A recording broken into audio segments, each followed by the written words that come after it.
Bergabung di keluarga kami, UIN Jakarta menanti. UIN Jakarta tempat kita mengejar cita dan asa. Bersama kita tumbuh di sini masa depan cerah. UIN Jakarta tempat kita mengejar cita dan asa. Bersama kita tumbuh di sini masa depan cerah. Mari kita wujudkan mimpi dengan ilmu dan hati murni. Di sini tempat kesan berbudi. UIN Jakarta kami nanti.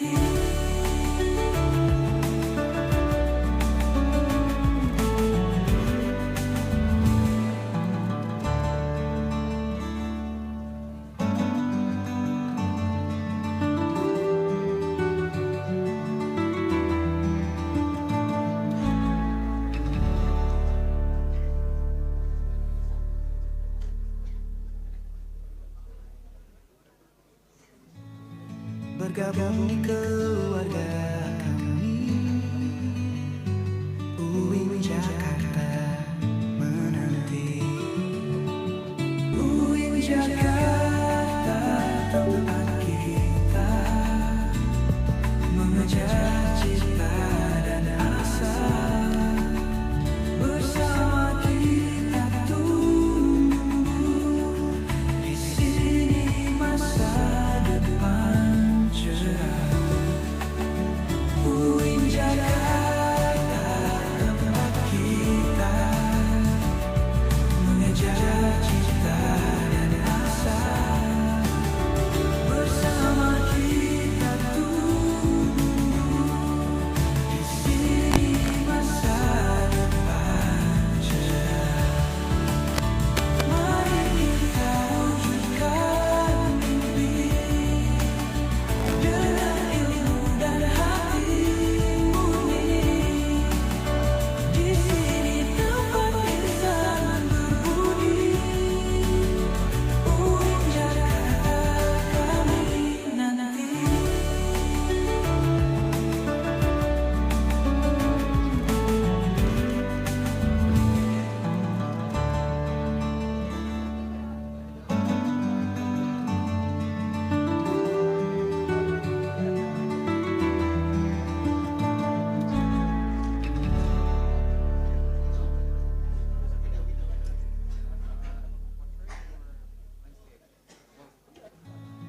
Bergabung di keluarga kami, UIN Jakarta menanti. UIN Jakarta tempat kita mengejar cita dan asa. Bersama kita tumbuh di sini masa depan cerah. UIN Jakarta tempat kita mengejar cita dan asa.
bergabung di keluarga kami. UIN Jakarta menanti. UIN Jakarta tempat kita mengejar cita dan asa. Bersama kita tumbuh di sini masa depan cerah. UIN Jakarta tempat kita mengejar cita dan asa. Bersama kita tumbuh di sini masa depan cerah. Mari kita wujudkan mimpi dengan ilmu dan hati murni. Di sini tempat insan berbudi. UIN Jakarta kami nanti.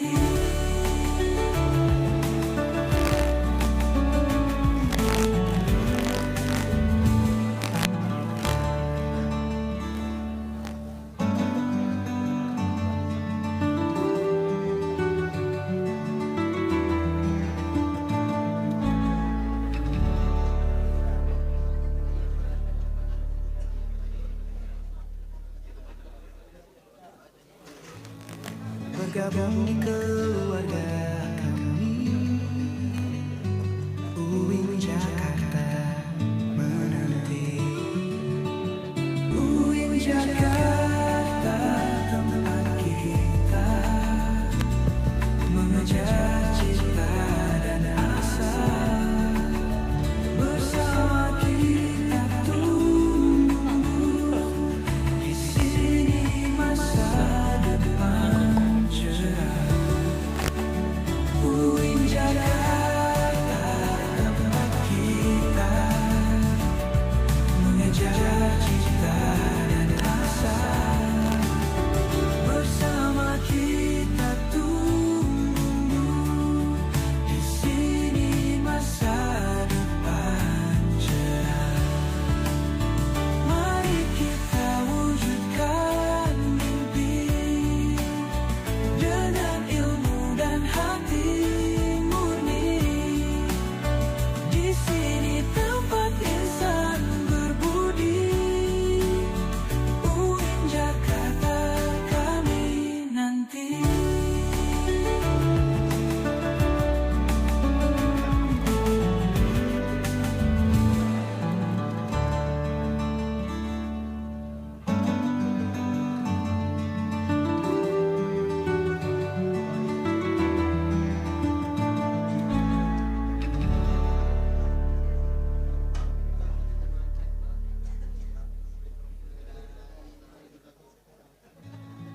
Bergabung di keluarga.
Ladies and gentlemen, may I have your attention, please? Our session is about to begin. Please have a nice seat. Thank you. Good morning, distinguished guests, respected professors, keynote speakers, and all the participants. Assalamualaikum warahmatullahi wabarakatuh. We are Widya, and Mia, your master of ceremony for today.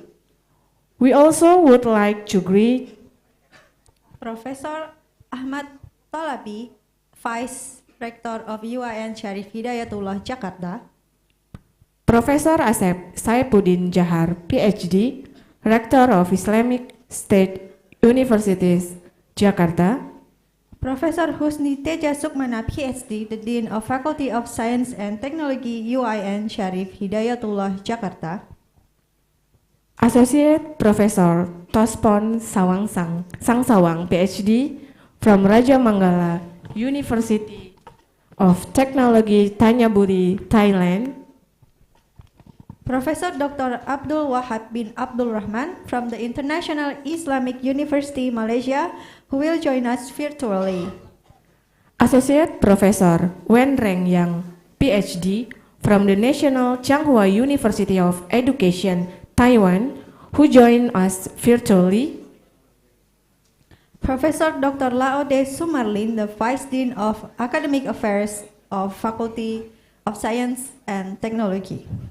Professor Dr. Amran Hartono, Vice Dean for General Administration and Finance.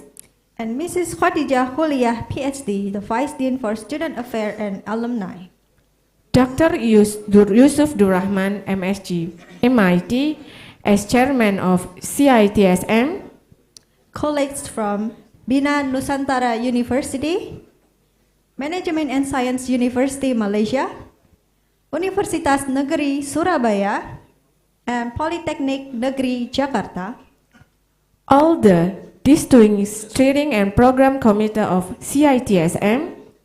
And we also welcome all the presenters and participants of the conference. Welcome to the 13th International Conference on Cyber and IT Service Management 2025.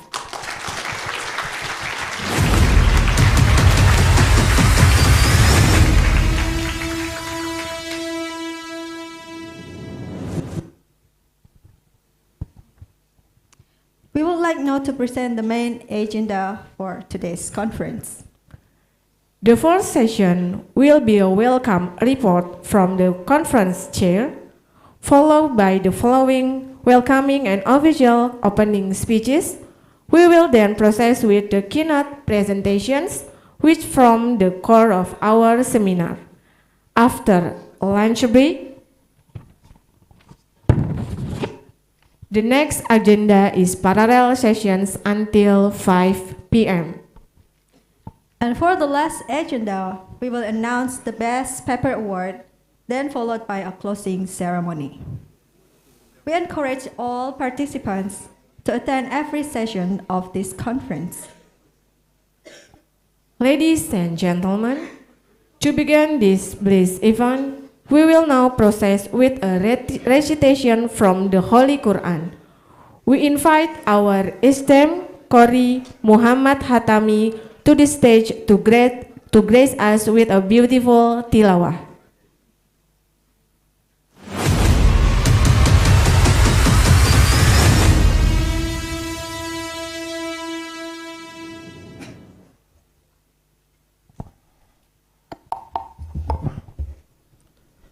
Assalamualaikum warahmatullahi wabarakatuh.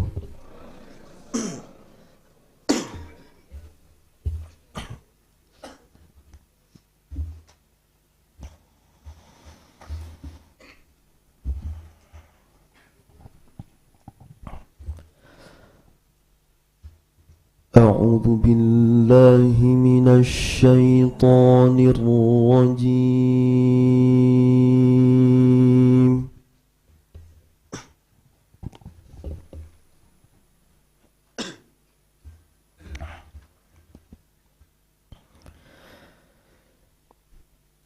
بسم الله الرحمن الرحيم.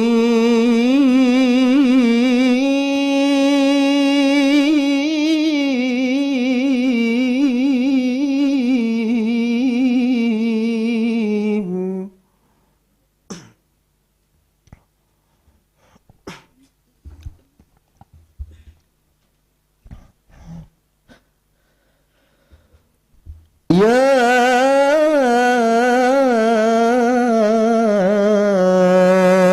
أيها الذين آمنوا إذا قيل لكم تفسحوا في المجالس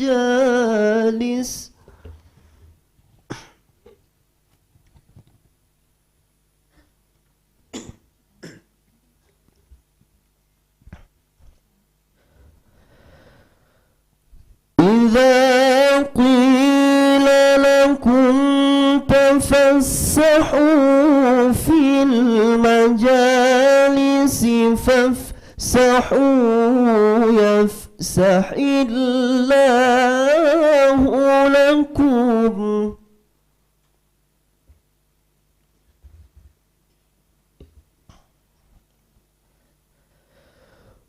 وإذا قيل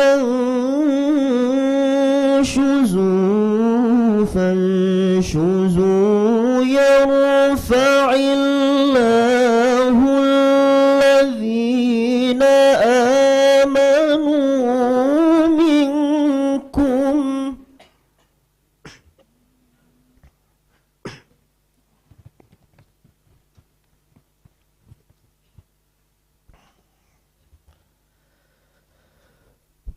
يرفع الله الذين آمنوا منكم والذين أوتوا العلم درجات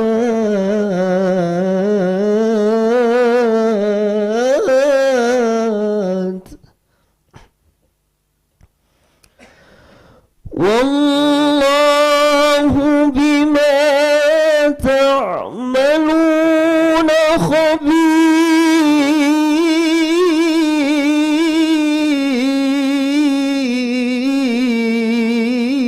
خبير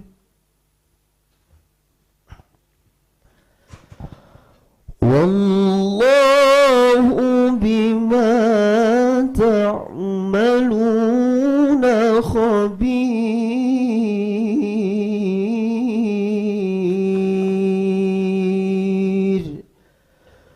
صدق الله العظيم. السلام عليكم ورحمة الله وبركاته. Thank you, Muhammad Hatami, for a beautiful tilawah. For a moment, we'd like to invite you to rise and sing Indonesian anthem, Indonesia Raya. All the audience, please stand up.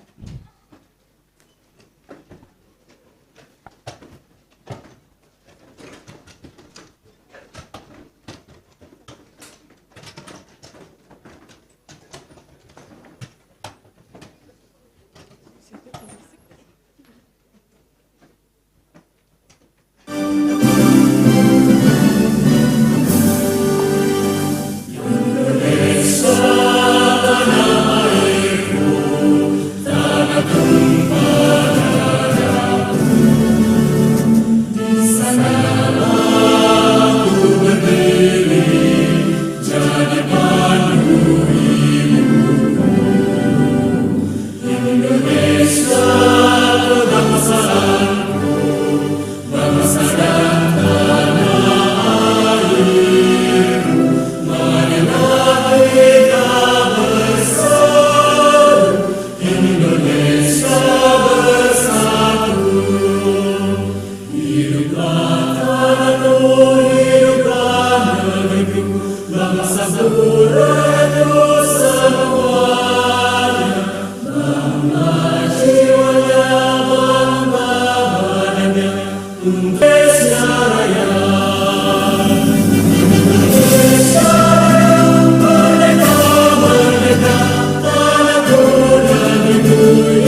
Ladies and gentlemen, we would like to take a moment for a unified prayer. I now humbly invite Mr. Nur Yasin M.Com to lead us in a moment of reflection. For Mr. Nur Yasin M.Com, time is yours.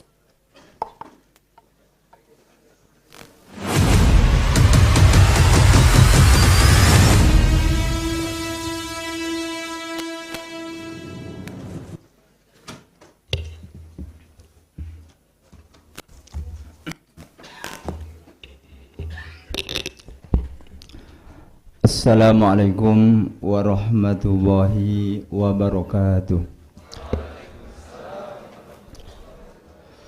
Bapak dan Ibu serta rekan-rekan mahasiswa semuanya, marilah kita sejenak untuk fokus, kita tundukkan kepala kita rendahkan diri kita bahwa tidak ada kekuatan, tidak ada pertolongan kecuali hanyalah kepada Allah Subhanahu wa Ta'ala.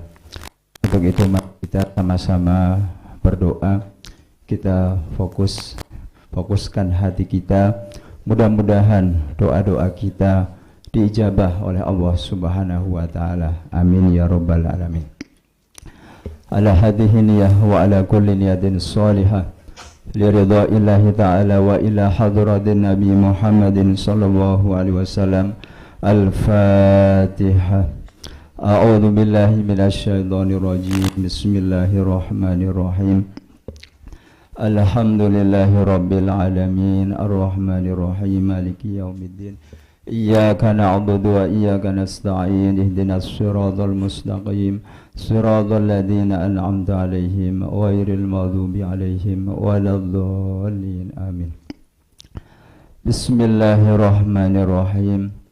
Alhamdulillahi rabbil alamin, hamdan naimin, hamdan syakirin, hamdan yuafi ni'amahu wa yukafi'u mazidah. Ya Rabbana lakal hamdu kama yanbaghi li jalali wajhikal karim wa 'azimi sultanik. Allahumma salli ala sayyidina Muhammadin abdika wa nabika wa rasulika nabiyil ummi wa ala alihi wa sahbihi wa sallim taslima biqadari azamati dzalika fi kulli waqtin wa hin. Rabbana ighfir lana wa liwalidayna warhamhuma kama rabbayana shaghira wa li jami'il muslimin wal muslimat wal mu'minin wal mu'minat al ahya'i minhum wal amwat bi rahmatika ya arhamar rahimin. Allahumma inna nas'aluka ridhaka wal jannah wa na'udzu bika min sakhatika wan nar. Allahumma innaka 'afuwun karim tuhibbul 'afwa fa'fu 'anna ya karim. Ya Allah, ya Rahman, ya Rahim. Ya Allah, Zat yang maha penyayang dan Zat yang maha pengasih kepada hamba-hambanya. Ya Allah, di forum yang mulia ini, melalui acara Citsm yang ke-13 tahun ini, kami semua menundukkan kepala di depan-Mu ya Allah. Ya Allah, ya Rahman, ya Rahim. Ampunilah segala dosa-dosa kami, ampunilah segala hilaf dan kekurangan kami. Ya Allah, khususnya untuk kedua orang tua kami semua ya Allah, yang telah tiada, semoga Engkau ampuni segala dosa-dosanya. Kepada kedua orang tua kami yang saat ini masih hidup, Engkau berikan keberkahan umur ya Allah. Semoga orang tua kami senantiasa diberikan keberkahan, keselamatan dan kesehatan. Ya Allah, ya Rahman, ya Rahim, di hadapan-Mu kami bermohon, limpahkanlah rahmat dan keberkahan-Mu kepada kami yang hadir dalam acara ini. Jadikanlah acara ini sebagai wadah ilmu yang bermanfaat, memberikan pencerahan dan menginspirasi setiap peserta yang hadir untuk berkontribusi bagi kemajuan ilmu pengetahuan, khususnya di bidang teknologi informasi dan manajemen layanan cyber. Ya Allah yang maha mengetahui, bukakanlah pintu-pintu ilmu bagi kami, terangilah hati dan pikiran kami agar kami mampu menerima ilmu dengan baik dan bijak.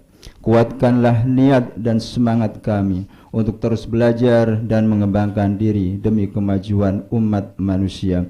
Ya Allah, kuatkanlah kebersamaan dan kerjasama di antara kami Berikanlah kemudahan bagi setiap penyelenggaraan acara ini, serta jauhkanlah kami dari segala halangan dan rintangan yang dapat mengganggu kelancaran kegiatan ini. Allahumma aftah lana abbabal khair wa abbabal barakah wa abbabal quwah wa abbabal sihah wa abbabal afiyah wa abbabal jannah wa abbabal salamah fid din wa dunya wal akhirah. Ya Allah, bukakanlah pintu kebaikan bagi kami semua ya Allah. Bukakanlah pintu keberkahan untuk kami semua. Keberkahan ilmu kami, keberkahan harta kami, keberkahan jiwa dan raga ini. Ya Allah, berikanlah bimbingan agar senantiasa kita bisa beristiqomah, selalu mendekatkan diri kepadamu ya Allah. Jangan jadikan ilmu yang ada pada kami ya Allah yang hanya sebuah kesombongan belaka. Jadikan ilmu yang ada pada diri kami ilmu yang manfaat, ilmu yang barokah, bermanfaat untuk anak-anak kami, bermanfaat untuk negara kami, bangsa dan negara tercinta Indonesia. Ya Allah, Ya Rahman, Ya Rahim, Allahumma inna nas'aluka ridhaka wal jannah wa na'udzubika min sakhatika wan nar. Allahumma innaka afun karim tuhibbul afwa fa'fu anna ya karim. Ya Allah, kami berkumpul di tempat ini tidak ada harapan suatu apapun kecuali harapan ridhomu ya Allah. Jauhkan dari kami siksamu, jauhkan dari kami balamu ya Allah. Jadikan kami hamba-hambamu yang muttaqin, hamba-hambamu yang solihin, hamba-hambamu yang mukminin. Allahumma ya muyassira kulla asir wa ya musahhila kulla asir yassir wa sahhil jami' umurana umur dunya fid din wad dunya wal akhirah. Inna taysira wa tasila kulla asir alaika sahlun yasir. Allahumma barik lana fi hayatina wa barik lana fi mautina wa barik lana fi ma ba'dal maut wa barik lana fi ilmina wa barik lana fi rizqina wa barik lana fi auladina wa barik lana fi ma ataitana bi rahmatika ya arhamar rahimin. Ya Allah, berikanlah keberkahan dalam hidup kami. Ya Allah, berikanlah keberkahan dalam mati kami. Berikanlah kami keberkahan setelah kematian kami. Ya Allah, berikanlah keberkahan pada rizki kami. Berikanlah keberkahan untuk ilmu kami. Berikanlah terhadap nikmat-nikmat yang Engkau berikan sebagai nikmat yang membawa keberkahan, keselamatan fid din wa dunya wal akhirah. Allahumma inna nas'aluka salamatan fid din wa afiyatan fil jasad wa ziyadatan fil ilmi wa barakatan fi rizqi wa taubatan qabla al maut wa rahmatan indal maut wa maghfiratan ba'dal maut. Allahumma hawwin alaina fi sakaratil maut wan najata minan nar wal afa indal hisab. Rabbana hab lana min azwajina wa dhurriyyatina qurrata a'yun waj'alna lil muttaqina imama. Allahumma ajirna minan nar. Allahumma ajirna minan nar. Allahumma ajirna minan nar. Rabbana atina fid dunya hasanah wa fil akhirati hasanah wa qina adzaban nar wa adkhilna al jannata mal abrar ya aziz ya ghafar ya karim ya sattar. Subhana rabbika rabbil izzati amma yasifun wa salamun alal mursalin walhamdulillahi rabbil alamin. Terima kasih. Wassalamualaikum warahmatullahi wabarakatuh. Thank you, Mr. Nur Yasin M. Kom. Before we officially begin the conference, let us watch the montage video to get to know more about the Conference on Cyber and IT Service Management, CITSM. We kindly ask you to direct your attention to the screen.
give warm applause for CITSM 2025. Move to the next session. As the host of this conference, the chairman will be delivering the welcome report. Ladies and gentlemen, please warm welcome to Dr. Yusuf Durrahman, MSc, MIT.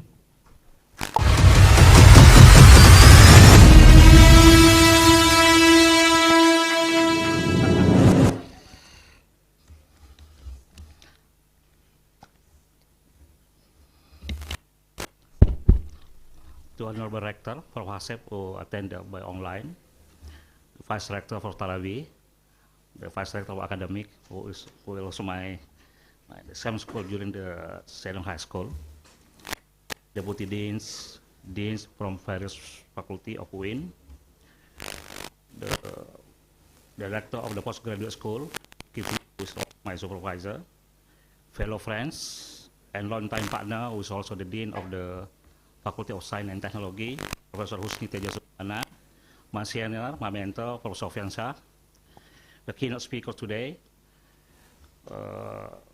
Protosfon from Raja Manggala University of Technology, Tayamati, Prof. Abdul Rahman Abu Wahab, Prof. Wahab Abdul Rahman from International Islamic University of Malaysia, and Prof. Lee from Taiwan University, and to all presenters and participants of CITSM 2025, Assalamualaikum warahmatullahi wabarakatuh, and very good morning.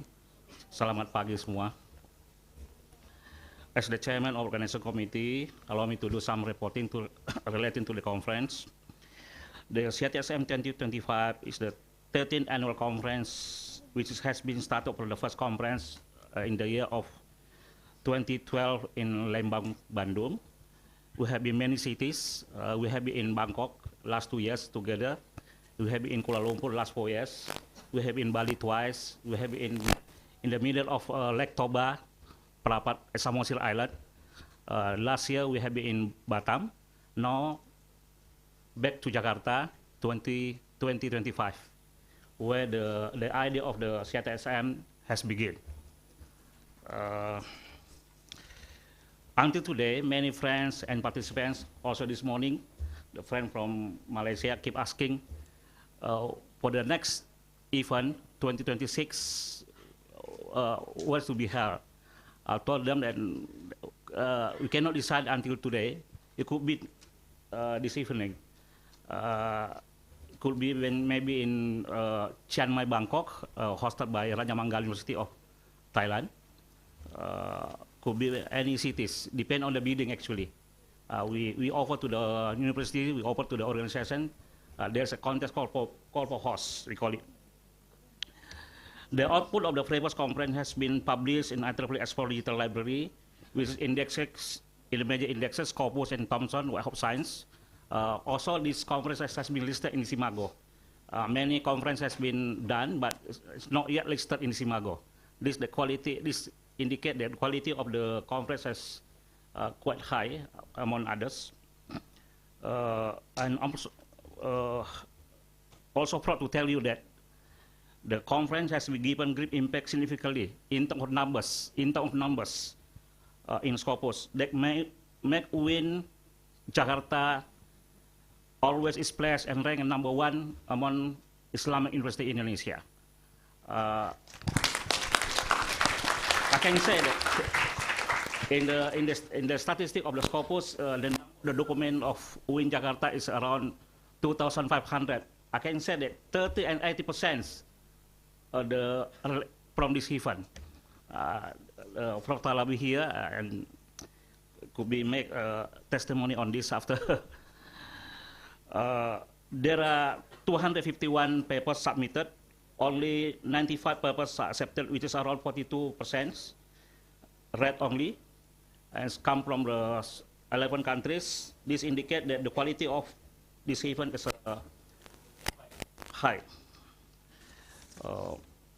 The committee is given 30 days after the event to submit all accepted papers and presented paper only. Presented paper only to be submitted to the IEEE Explore for inclusion in IEEE Digital Library and to be indexed in Scopus Science. Highly selected papers after revision will be considered for the inclusion in international Scopus journal. On behalf of organizers, I wish to extend warm welcome. I would like to thank to all keynote speakers, reviewers, authors, committees for their effort, guidance, contribution, and valuable support.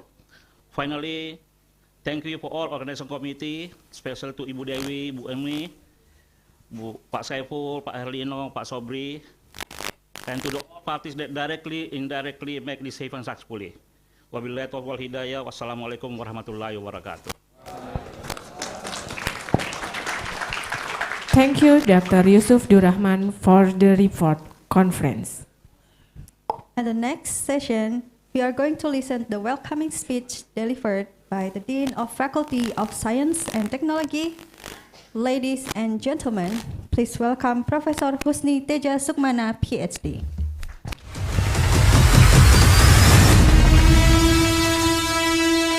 Okay, Bismillahirrahmanirrahim. Assalamualaikum warahmatullahi wabarakatuh. Ladies and gentlemen, good morning, distinguished guests. Here is in the Zoom Pak Rektor Prof. Asep Saifuddin Jahar. Thank you very much for coming and to open our 13th International Conference of Citsm. And also thank you Prof. Ahmad Tolabi, Vice Rector Academic Affairs, and also all the keynotes here, our fellow Prof. Tospon from Raja Manggala University, and then also Vice Dean and all the presenter, participant, and another keynote from Malaysia, Prof. Wahab, and from NC National Changhua, NC University of Education, Prof. Yang. So I think it's already mentioned by Yusuf. This is the 13th times we conduct the CITSM from the scratch. From the scratch, I think some of the lecture here is can increase the level of the academic level because CITSM. And I think I want to welcome you all to our faculty, and again we will do the best to serve you in this conference today until tomorrow. And please enjoy the Ciputat and enjoy the Jakarta. And if you need some things, please let us know. And again, we want to thank you to the committee, Pak Yusuf and team, to prepare this event is very good. And also for the student, please learn from what the presenter presented today. And we hope that next year you will be one of the presenter in CITSM 2026. Yeah. Okay. Again, thank you very much. And yeah, thank you. Assalamualaikum warahmatullahi wabarakatuh. Thank you, Professor Husni Teja Sukmana, for the speech. Let us now begin the conference. Distinguished guests, faculty members, participants, ladies and gentlemen, we are now going to listen the welcome speech delivered by Director of Islamic State University Jakarta, who will also officially start the conference. Please welcome Professor Asep Saifuddin Jahar, PhD.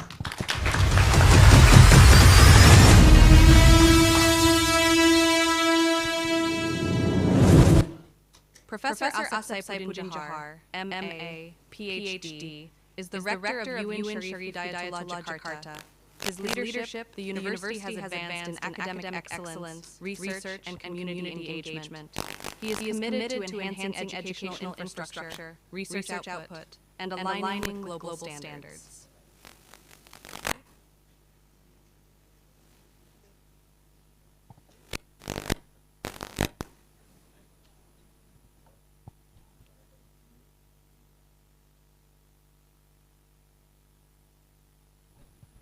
For Professor Asep Saifuddin Jahar, time is yours.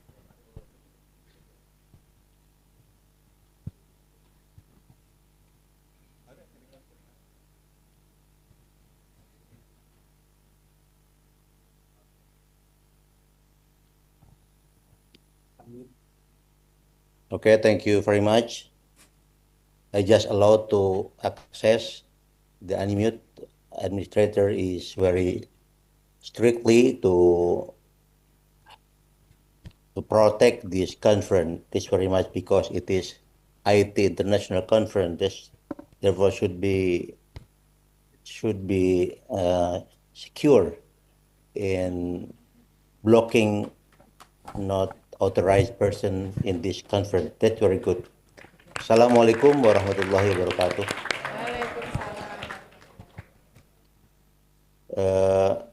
Good morning, respected dean and team, distinguished guests, esteemed speakers, dedicated colleagues, and friends from around the world. As a rector, I would like to extend the warmest of welcome to each and every one of you to this landmark international conference. It is also my profound and honor and pleasure to be here. And of course, we are gathered here both in person and virtually from across the globe, united by a single and critical mission to shape the future of sustainable and ethical AI in IT service management. We stand at a pivotal moment in history. Artificial intelligence is no longer a futuristic concept. It is the very engine of digital transformation in our domain of IT service management. AI promises a revolution from predictive analytics that prevent outages before they happen to intelligent chatbot that resolve issues in seconds and automated workflow that free our human talent from more strategic work. The potential for efficiency, agility, and innovation is breathtaking. But with great power comes even greater responsibility. The very tool we create seamless, efficient digital experiences carry profound implications. If we focus solely on efficiency, we risk building systems that are unsustainable, consuming vast energy resources and contributing to a large environment footprint. If we prioritize automation without guardrail, we risk creating systems that are unethical, perpetuating biases, eroding privacy, and making opaque decisions that affect businesses and individuals alike. The title of our conference is not accidental. It is a declaration. It said that the future of ITSM cannot be just intelligent. It must also be principled. It cannot be just fast. It must also be fair. It cannot be just powerful. It must also be planet aware. Therefore, from now today and on, we need to develop what we should discuss in this international conference. We have assembled an incredible roster of world-leading experts, ethicists, data scientists, sustainability officers, and ITSM pioneers. We will share groundbreaking research, real-world case studies, and practical framework. But the most valuable insight will come from you. The conversation you have during the breaks, the question you ask after each session, the connection you forge here, these are the seed of solution we so desperately need. So let this international conference be more than just a talking shop. Let it be a catalyst for action. Let us challenge each other, inspire each other, and hold each other accountable. My challenge to you all on this event, live here not only with new knowledge, but with a new resolve. A resolve to be an architect of an AI future in IT service management that we can all be proud of, a future that is not only smart, but also sustainable and ethical. Thank you for your commitment to this vital cause. I wish you all an enlightening, collaborative, and inspiring conference. Thank you, and I officially open this international conference by reciting together a basmalah. Bismillahirrahmanirrahim. Wassalamualaikum warahmatullahi wabarakatuh.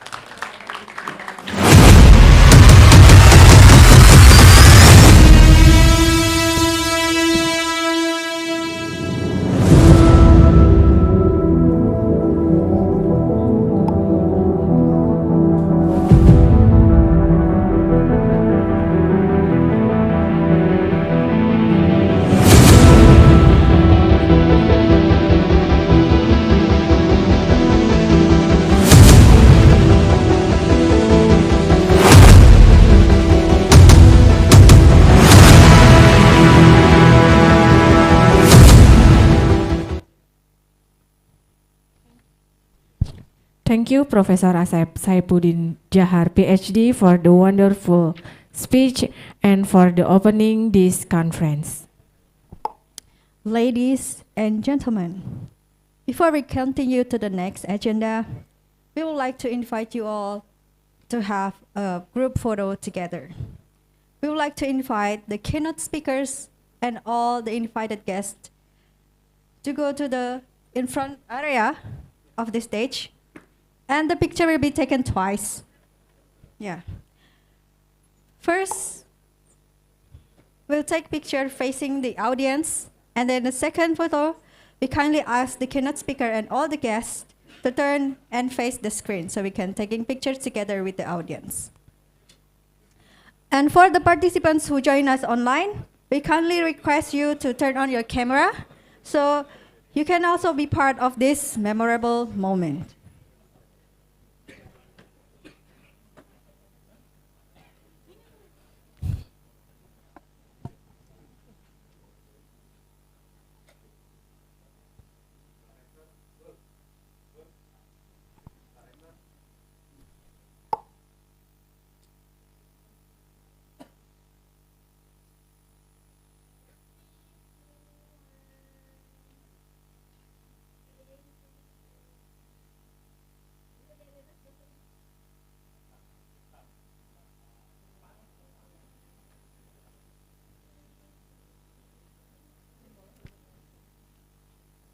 Ya, untuk foto session berikutnya, Bapak dan Ibu maaf bisa berbalik arah menghadap ke layar dan peserta bisa berdiri ya.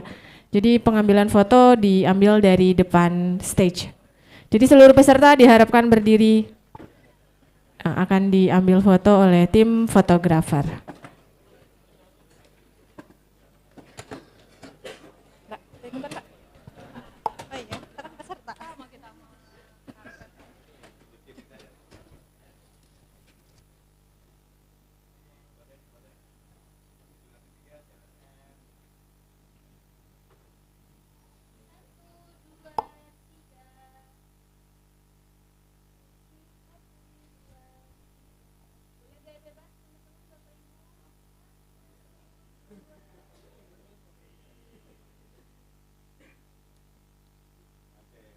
Okay, thank you. Thank you so much for all the audience, keynote speakers, and the participants.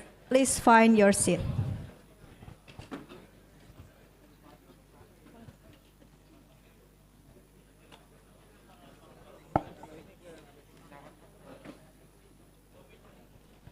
Thank you for Professor Ahmad Tolabi as Vice Rector for the coming to this conference.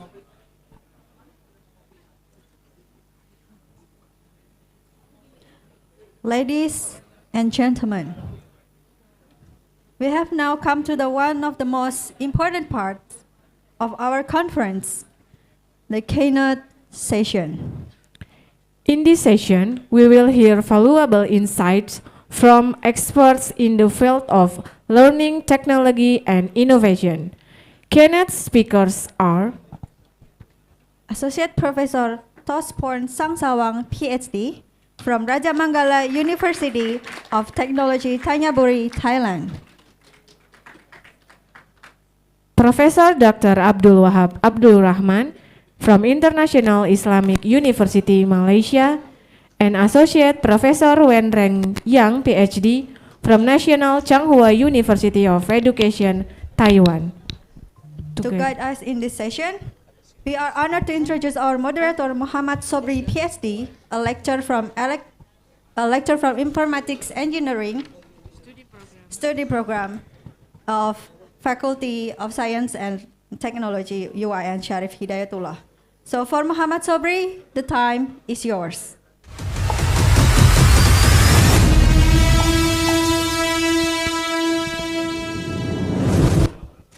Assistant Professor Thosporn Sangsawang, PhD is an Assistant Professor at the Faculty of Technical Education. Bismillahirrahmanirrahim. Assalamualaikum warahmatullahi wabarakatuh. Good afternoon. Yes, oh, still morning. I still focus. Thank you.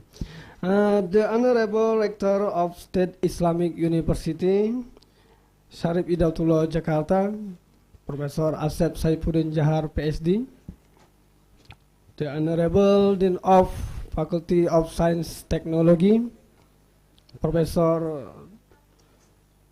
Husni Teja Subhana, PhD, the Honorable Organizing Chair, CIT SM, Dr. Yusuf Durrahman, MIT, Master of Science, the Honorable, the first keynote speaker, Associate Prof. Tospon Sangsawang, PhD, from Raja Mangala University of Technology, Thanyaburi, Thailand. Thank you for your attending from since yesterday morning in here. Thank you. The Honorable, the second keynote speaker, Professor Dr. Abdul Wahab Abdul Rahman from International Islamic University, Malaysia, attending online by Zoom, with the third keynote speaker, Associate Prof. Wen Ren Yang, PhD, from National Changhua University, Taiwan. Are you there, Prof. Wahab and Prof. Yen? Are you there? Are you hear me? Prof. Wahab?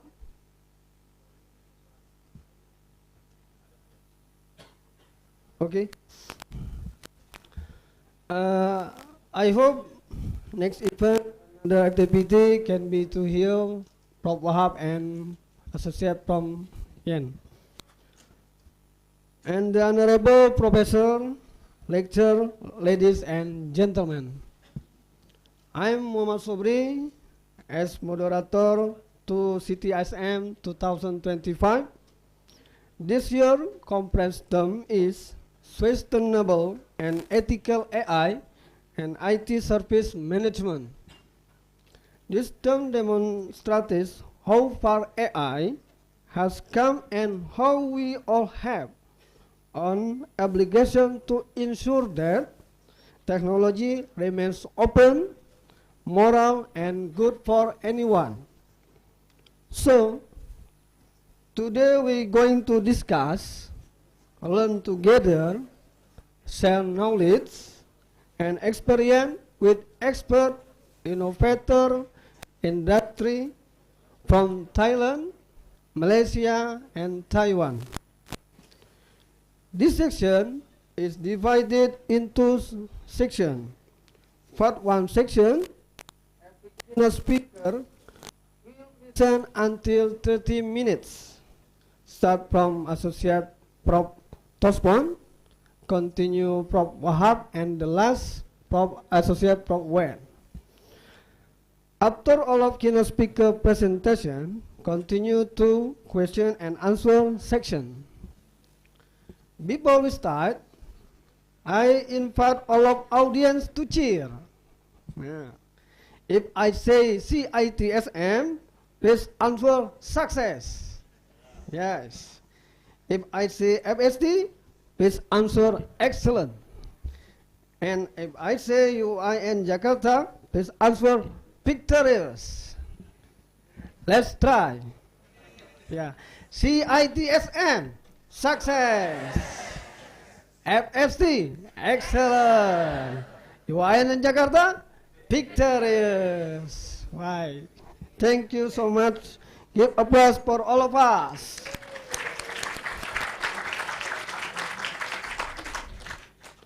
So, I invite Associate Prof. Tolspon Sangsong PhD, please come to forward. Gala University of Technology, Manyapuri, RMTT, Thailand.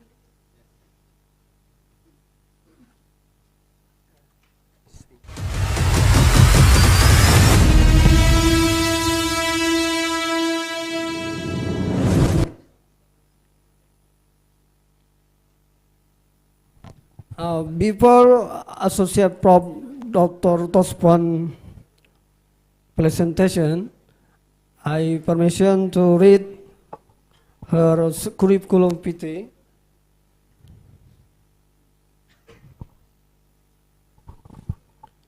Associate Prof. Tospon Sangsawang PhD is an assistant professor at the Faculty of Technical Education, Rajamangala University of Technology Thaianburi, RMUTT, Thailand, where she also serves as the head of the Center for Innovation Learning and Technology. Okay. In this role, she leads initiatives that integrated digital innovation, instructional design, and educational technology into teaching and learning practice. So many experience. Please applause to Dr. Tospon.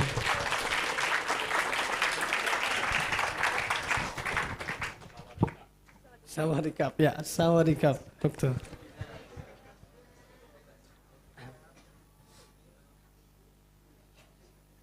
So, please, Associate Prof. Tospon, time is yours. This is my time? Okay. Good morning, ladies and gentlemen. Good morning, attend at Zoom. And I'm so happy to be here. It's my pleasure to be here. And I would like to say thank you for all my friends here. And on behalf of the cooperation with UIN Jakarta, and I came here a second time here, and so happy to be here and to be the keynote speaker in the invest into the learning technology and innovation. For today, I would like to share and focus on the emotion and brain development. And this section is for me now? Yes. Okay, 30 minutes. Okay, just share about the idea. Because I am graduate in the learning technology, learning innovation in technology and mechatronic engineering. And I keep both for develop and apply the robot to education media. And you know,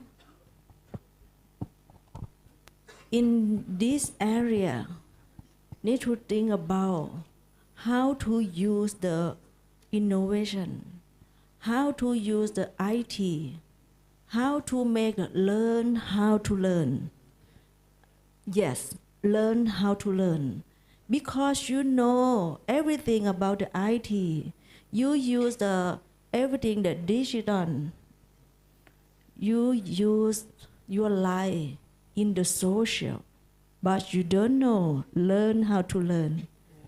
You know the IT, and this faculty is in this international conference, ICTSM.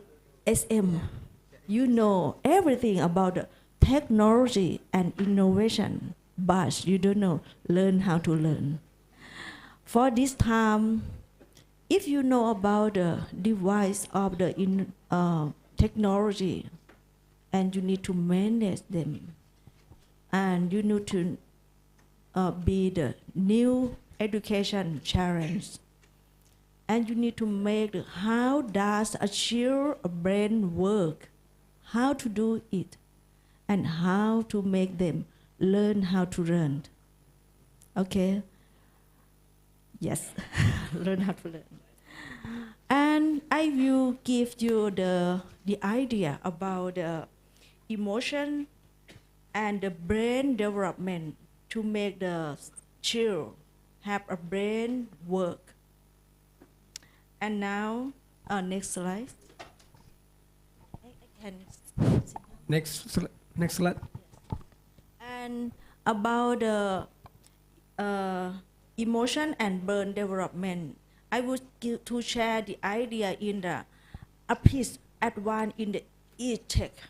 Next slide, AI, please. VR, AR, neurotech between 2026 until 2027. Why to keep only 1 year? Because everything will be changed with the IT, with the artificial intelligence, and innovation will be changed. And you are all to be the SM.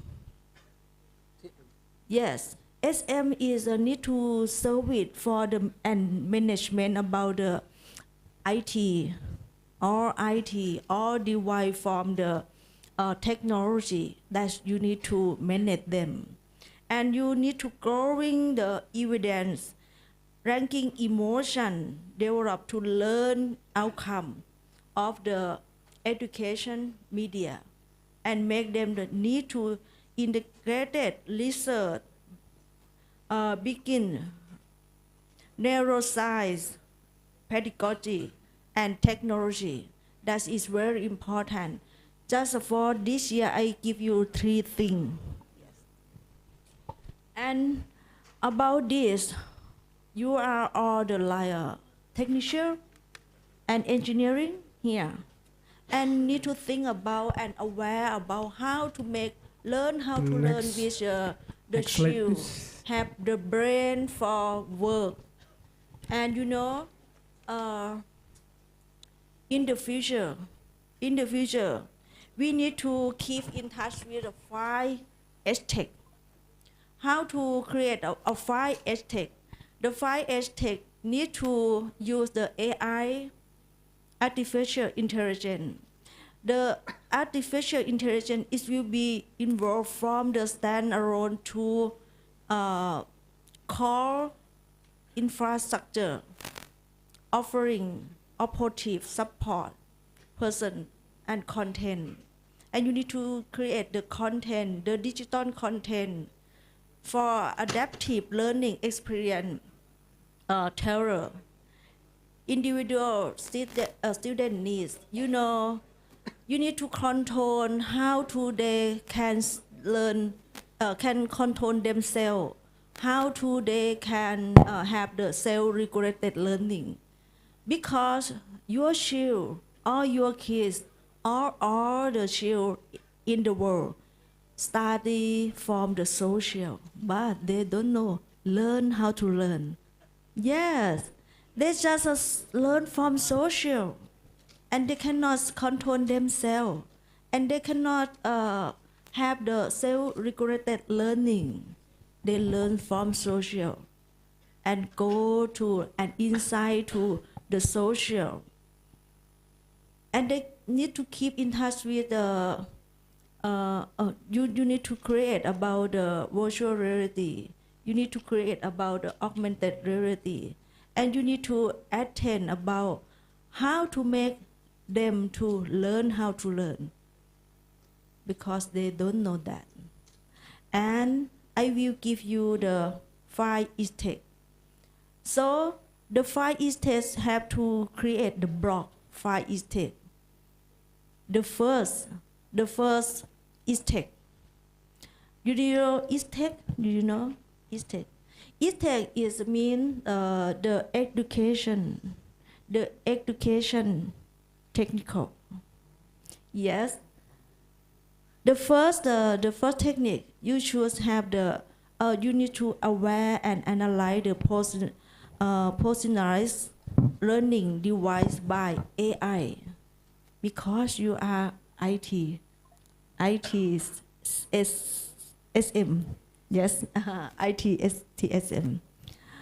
The second is more the sophisticated immersive learning with the virtual reality and augmented reality. The third is expansion of digital baggage and micro-dental. The fourth is a list of the hybrid learning model. And the last one, you need to aware about the improved analytics for adaptive teaching style.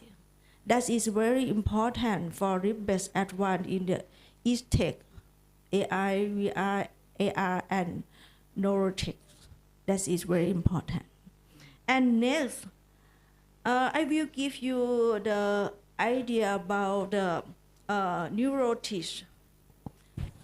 Between 2026 until 2027, it will be increasing integrated neuroscience and pedagogy into the education with the growing evidence show how emotion, motivation, and neural development linked to learning outcome. And the second word is the neuroeducation. The neuroeducation, this integrate will be for the neuroeducation model and adaptive personalized tool that enhance student engagement, cognitive and develop an academic performance.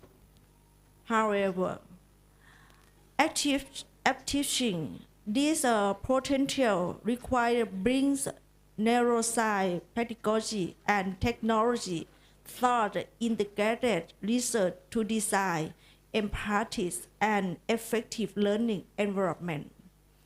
That is very important for towards in next year. And I would like to share you another thing and very important, because you are almost ITCSM.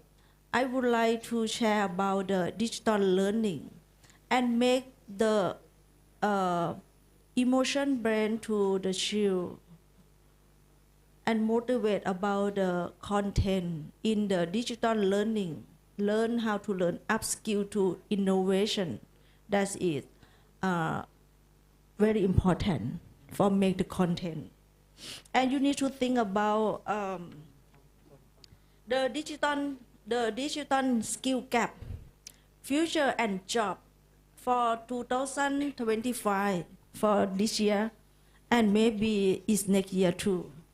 And I would give you the top 10 digital skill that is can make the student have the upskill and have the self-regulated learning and have the self-control.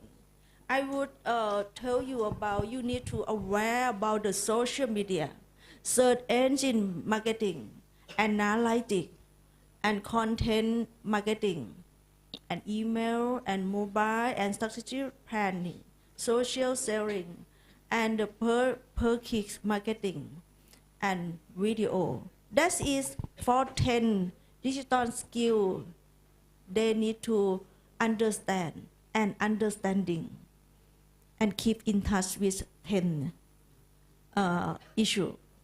And next, I would like to share you about very important when you think about the artificial intelligence and the data science analytics and machine learning. And for the virtual reality, augmented reality, and mixed reality, you should think about how to be the coding, 3D image, software, hardware, and platform system. That is very important. You should design for it and keep in touch with the digital content is a good thing to all child and make them have the emotion brain.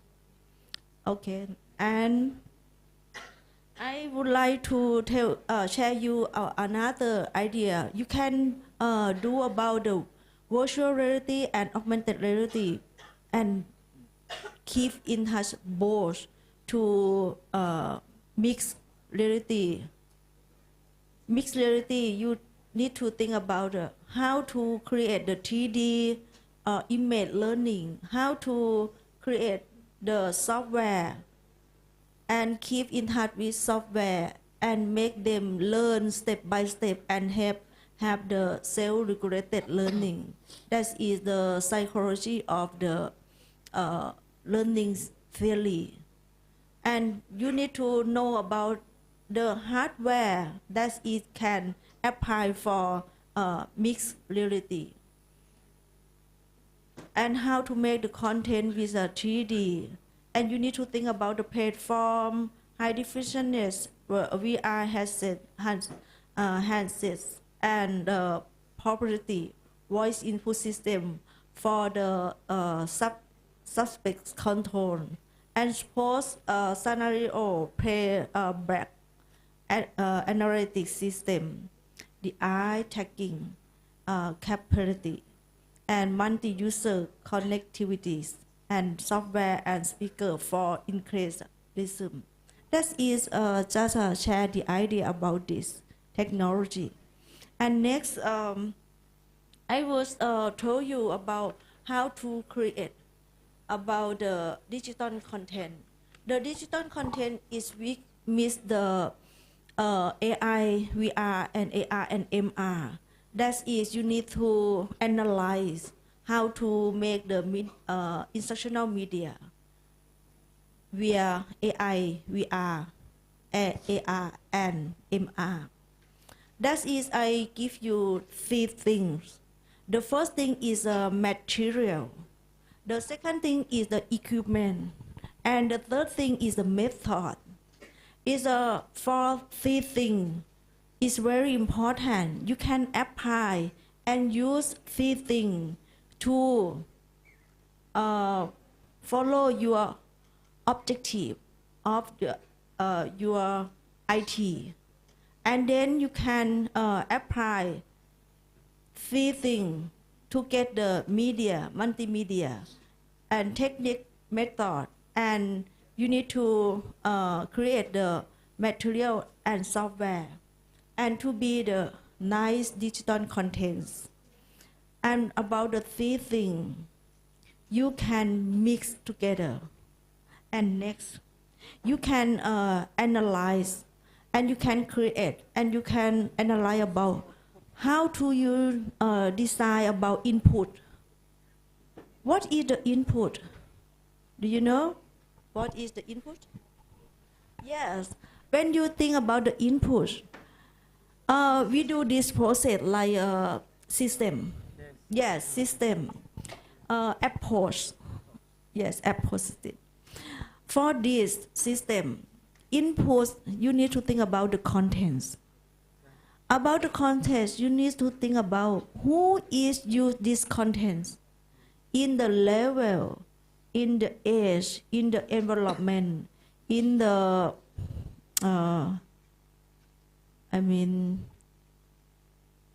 everything about who is use this innovation. You need to analyze them. And you need to think about the composition of the instruction pen. You need to think about learn how to learn. It may be learn via the step by step with the psychology, technology, and psychology learning. You need to think about student. What is the level? What is the age? What is the environment of them? And you need to think about the objective. The objective is have for primary school, secondary school, and you need to have the 3 domain. The first domain is the cognitive domain. How do they learn? And they have the cognitive domain and know everything and know about the idea and know about how to create the idea and how to know about them skill, up skill, and lead skill. And the second objective, you need to know about the psychomotor domain. The psychomotor domain, they need to learn by themselves. They need to do by themselves. It's a like learning by doing. And they can do, and they can practice, and they can know everything by themselves. And the third, they need to know about the effective learning. The effective learning is make them aware and use for them life and apply for them life. That is very important for the primary school, secondary school, and for the higher school and universities. They need to have 5 domain. The 5 domain includes the 3 domain that I said, and next 2 domain is they need to know about them character. Them character, you know, them character. If you finish if you graduate in the IT, you need to know your character. What should you do and what should you be? Yes. And the last, very important, number 5 is tech. Everyone know tech, you know tech. Tech, you cannot be lost your professional. You need to keep in touch with the tech of the professional. That is you be, and that is you can do it, and belong to the law. Yes. And then you need to think about the learning environment. The learning environment will decide where the activity learning type. That is for the centuries 21. You keep in touch with how to make students learn how to learn, and learn by themselves, and learn with the social, and learn with the innovation, and learn with the IT. That is learn. And for the create, you need to make them have the critical thinking and make them to have the idea for create the innovation. That is, I give you 5 I. The first I, you need to create about how to have the inspiration. You need to create the inspiration. Make them have the imagination. The second I, imagination. How to create the imagination. How to create ideation. How to create creation. And then they can create innovation. That is very important for the education currently. And then pay. How to create the education media for them play and learn and fun. Just like create the game. Now students learn from game. And you know some students cover, they can play game all day and they know in English very well. and they know about how to solve the problem with the AI, how to solve the problem with the computer. My student, I have school, I to be the old school. And my student learn from the game. I design the game and they can play. And every day they pay for 1 hour. They can know how to solve the problem. And they can talk to Google, Gemini, and ChatGPT and solve any problem. And I ask them, how do you know? Oh, I'm learn. That is make them play and fun and learn. And then after that, if they know everything, they can transfer them knowledge and share to the social. And you need to make them share its good thing to the social, not share the waste on the social. That is very important for the activity learning types. And next, you can create about the, I would share you the idea in the types of the create the IT or digital media. You should think about wisdom local learning. When I have been in Indonesia, I really love the culture. In Indonesia is a beautiful culture. Yes.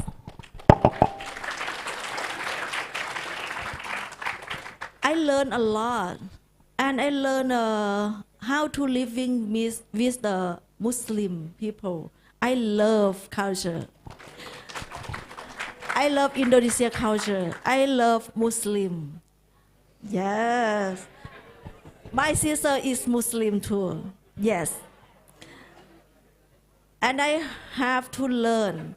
You know, in Indonesia, I found the wisdom local learning many things. Just when wake up, I learn about the food, about the living in the Muslim and Indonesian.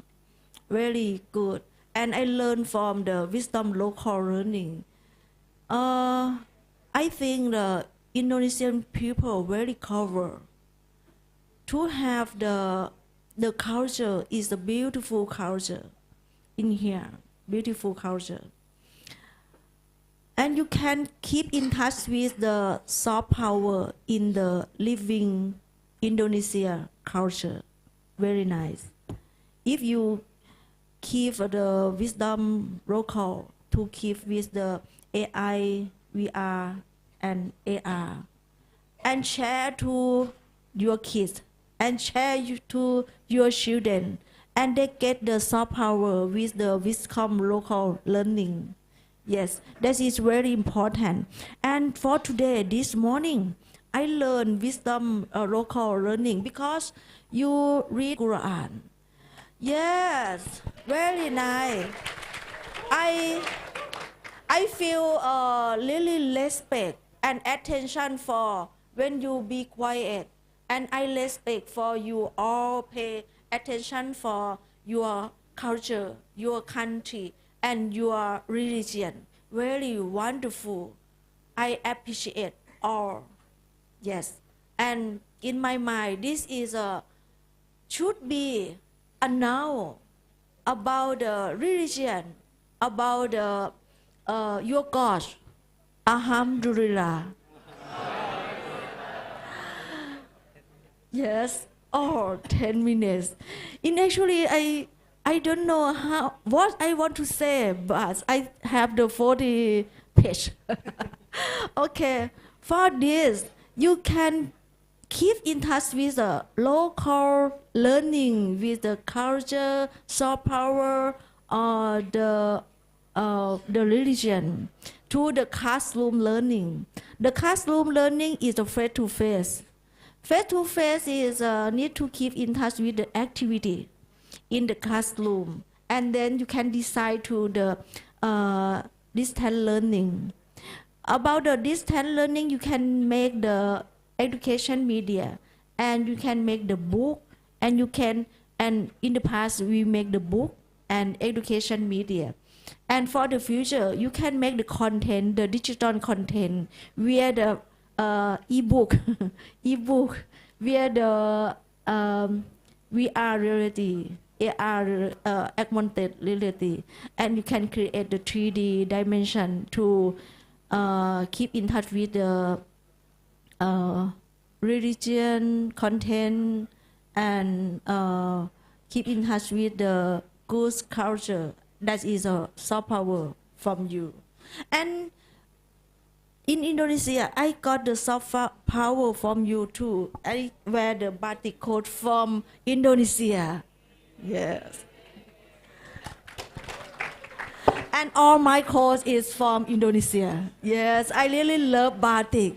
You give me the soft power. That is, I love it. Yes. Yeah, I love you too. And for the future, you should have the digital learning and good digital content to be the neuro education and the neuro blockchain. You can push it all things that I said to the digital learning in education for help students to have the embrace of the brains. Okay, next. And then I will share you about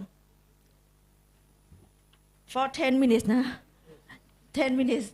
And in actually for the future digital learning, I just say in the AI. The AI is have the power for adaptive learning system that is a personalized the learning experience based on individual student needs and progress. This thing you need to create how to AI, how to let them know, and how to AI motivate them to have the learn how to learn, to have the self-regulated learning, to have to self-control via AI. And next, you need to adaptive learning via AI. And for me, I try to use the robot and teach a student some school. But the robots don't like the teacher because robots just do what we want to create the program, and they do not control the field. And I want to create the robot have the feel, the feeling like a teacher. But and then I need to share the idea with the teacher how to control the robot is very important because we cannot lose teacher in children mind. Yes, yes. All the children need a teacher, is good teacher, and need to have the robot to be the assistant for teacher. That is your ICTSM should do it. Yes, yeah. And next, you need to understand about the immersive technology in the virtual augmented reality. Use the apply that provide against hands-on learning experience from you. And you need to create about the learning analytics. And moreover, you need to overcoming barrier to the digital learning adoption. That is, you will do digital device. You will do about the quality of the content. The quality of the content you need to have to create digital content that is have the quality. Yes, the quality. You need to think about who is use this AI, virtual reality or augmented reality or mixed reality. Who is use it? What is the level? What is the contents? What is the context? Is very important. And next, you need to think about the how to training the teacher for support for the technology. All the technology is very important because we have the on-site online and we need to create all the environment to share the resource and learn each other. That is very important. And the last section, I will share you need to mix the traditional assignment and online assignment together because very important for the create the activity via artificial intelligence, virtual reality, augmented reality, and mixed reality. And you need to learn more. Yes. And now the last idea. I need to share you about you are important for the learning technology and innovation. You are important for the ICT, for the service management. You can create it and make them learn how to learn. Thank you so much. Thank you so much.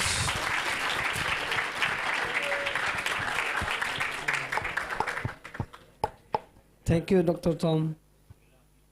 I love you. I love you all. สวัสดีครับ สวัสดีค่ะ สวัสดีค่ะ สวัสดีค่ะ สวัสดีครับ Assalamu alaikum. Assalamualaikum. Waalaikumsalam.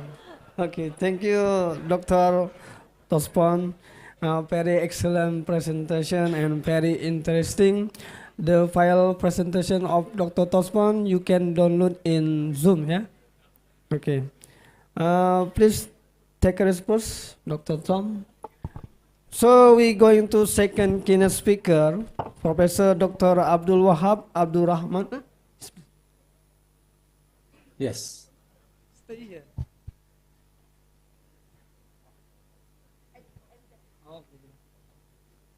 Okay. So we going to the second keynote speaker, Professor Dr. Abdul Wahab Abdul Rahman. Time is yours.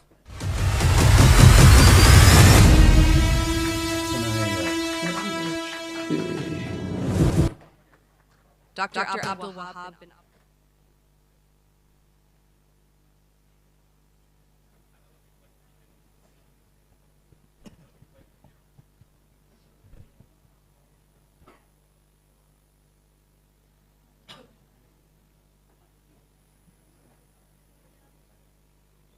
Dr. Wahab, are you Yes. still? Oh, yes. Okay.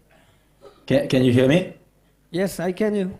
Please. Okay. Assalamualaikum warahmatullahi wabarakatuh. Waalaikumsalam warahmatullahi wabarakatuh. Let me share my slide here. Can you see the slide? Sorry, Prof. Not yet. Not yet? Hold on. Still loading, maybe. Let me. Okay. Okay. Okay. Can you yes, see the please, slide now? Prof. You can see my slide, huh? Yes. Okay. Okay, good. Okay, what I'm going to do this morning, maybe thank you very much, CITSM 2025 chairman and the committee, Pak Yusuf, and the rest of the team for allowing me to basically talk to you guys about this AI and mental well-being. What I will do this morning, first of all, maybe I would like to address Prof. Asep, Rector, the Vice Rectors, and Prof. Zul Kifli, Pak Husni, my friend, and Pak Yusuf, and the keynote Prof. Tospon and also Prof. Wan. Okay, let me first talk about in this particular talk, I want to focus on a few things. First, I want to share some of the information about brain signals. In other words, you're talking about EEG, what can we get from EEG, how this brain signal actually we get the information. and how can we process it, and what kind of information does this brain signal give us. And what do we have in the International Islamic University, which is the NeuroCoach Digital Lab, and what we have done in that particular lab. And if I have time, I will talk, just briefly on some of those examples if you are going to do research using the EEG. Okay. So first of all, let's talk about the brain. The brain is very interesting, and if you can compartmentalize the brain into this occipital, which is the back side of the brain, and then we have the frontal side, we have the temporal, which is on the left and right side, and right in the center, we call it the parietal lobe. An example I give you will be like from the visual processing, whatever that you see through your eyes will goes right behind as far as the brain is concerned, and that will be the visual processing. All your audible, all the speech that you hear, all the music, whatever that you hear, will be processed by the temporal, which is from the left and the right side of the brain. Okay, so quickly, what we can do from there. Yeah, let me see here. And normally we have a few ways to measure these brain waves. The simplest form will be the EEG. We also have the fMRI, we have the PET, we have the SPECT, and we have the near-infrared spectroscopy. Okay. Of course, when you talk about fMRI, you're talking about if you want to do measurement for purpose of identifying where some of this problem as far as the brain is concerned, then you would use fMRI because spatially it's very, very good, very accurate. And all others, The only thing about all these other measurements, they are very expensive. Every scan on fMRI may easily cost you about, $1,000 US dollars, in this particular case. So the best is basically right now we can use the EEG, and EEG is available in many forms and is portable enough. So that is why most of the research right now, a lot of people are using EEG, and we have done this particular research using EEG. I think since 2007, I've done this while I was working for Nanyang Technological University. And when I retire, I come over to IIUM, or International Islamic University in Malaysia. I continue my research on this EEG. So I have done it for quite some times, but we actually did it. Our research are more on understanding and how to extract those features from EEG. But as you know, simply said, EEG basically what you see here are a complex signal, and these are time domain signals, and normally we make use of the 19 channels. And these 19 channels right from the frontal area all the way to the back area of the brain, okay? And those signals comes in various forms. So I'm going to just give you a brief idea what it is. If you are actually taking the signal within 1 millisecond, you will find that, hey, that is how the neuron actually fires and so forth. So you get the signals of the neuron. But if you open up the window and actually look at 10 milliseconds of the signals, what you will find is that you are looking at a group of neurons and how they fire. And you can see that, hey, the signals actually varies a little bit. And if you expand that more, like 100 milliseconds, then you find that it is basically the part of the brain, the whole part of the brain, the group of the neurons, and you want to analyze those. Those are more easily analyzable, and it is called the EEG, or electroencephalogram. Okay. And what you get normally, in general, I'm going to cut it short. You'll find that you have the delta wave, which is the low wave, and this very, very low, slow wave is actually from 0.5 hertz to 4 hertz. Very, very slow, and they are actually present when you are deep sleep. When you are in deep sleep, then this delta wave will actually be there to indicate that you are in deep sleep. In other words, as far as your brain is concerned, your brain will always produce wave. There is no time that the brain do not produce any wave. When they don't produce any wave, your brain is dead and you are dead. Okay, so therefore you must have some waves. Okay. And theta waves is also a slow wave, but it is not when you deep sleep, but when you are feeling drowsy, when you are feeling sleepy, okay, when you are very, very relaxed, Okay, so therefore, in this particular case, you have a very low arousal, we call it.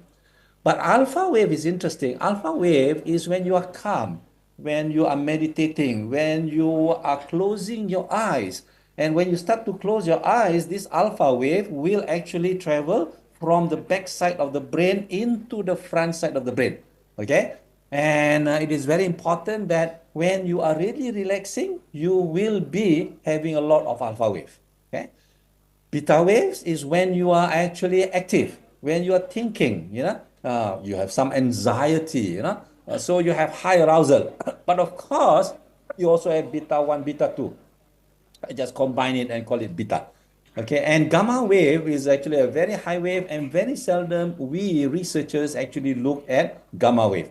And it is actually a high level cognitive kind of attention. Okay. Okay, let me go further. Now, talking about how they are all related. First of all, low arousal, that means you have more delta wave, as I mentioned, you have some theta wave or even alpha activity. Okay, and then when you talk about moderate arousal, you have increased alpha wave with some beta. In this particular case, because you are actually state of thinking. And then high arousal, that means your beta starts to increase, your gamma activity also starts to increase a little bit. Okay, and that's what you have. But when you are under stress, okay, you are under hyperarousal, often excessive high beta, that means your beta 2 will be very, very high in this particular case. Then you may have depression, anxiety, or even people with ADHD. Okay, so let's say that you are analyzing someone with QEG. If the beta power is elevated at the frontal area, so it may indicate that he has high cognitive arousal or is under stress. And if there's an excessive theta wave, that means it's a very slow wave, then that particular individual is supposed to be alert. It could indicate under arousal, that means he could be in attention, or he could be very tired or fatigued in this particular case. Okay. So EEG itself is sensitive, but it is not specific. That is why, in the end, you can use EEG for a lot of analysis. You want to understand emotion, like our lady friend just now was saying that, hey, I want to use the brain waves to understand emotion. Yes, you can. And of course, we have done that quite easily. And but when you want to use the EEG to identify a sickness, like you have problem with your brain cell in that particular area, then EEG is not a good device to actually use in understanding where actually the particular problem that occur for the individual. Example, you have a brain tumor. Then you cannot use EEG. EEG will not help you in indicating where the tumor actually occur. Then you have to use what we call the fMRI in this particular case. Okay. So these are the waves, just to give you some idea. The delta wave is actually a very slow wave. Then you have the theta wave followed by the high beta, which is a very high frequency wave or very fast wave. Okay. Now, the key aspect of EEG interpretation, you have to basically look at the EEG signals from the frequency perspective. In other words, you have the delta wave, the theta wave, the alpha wave, the beta 1, the beta 2.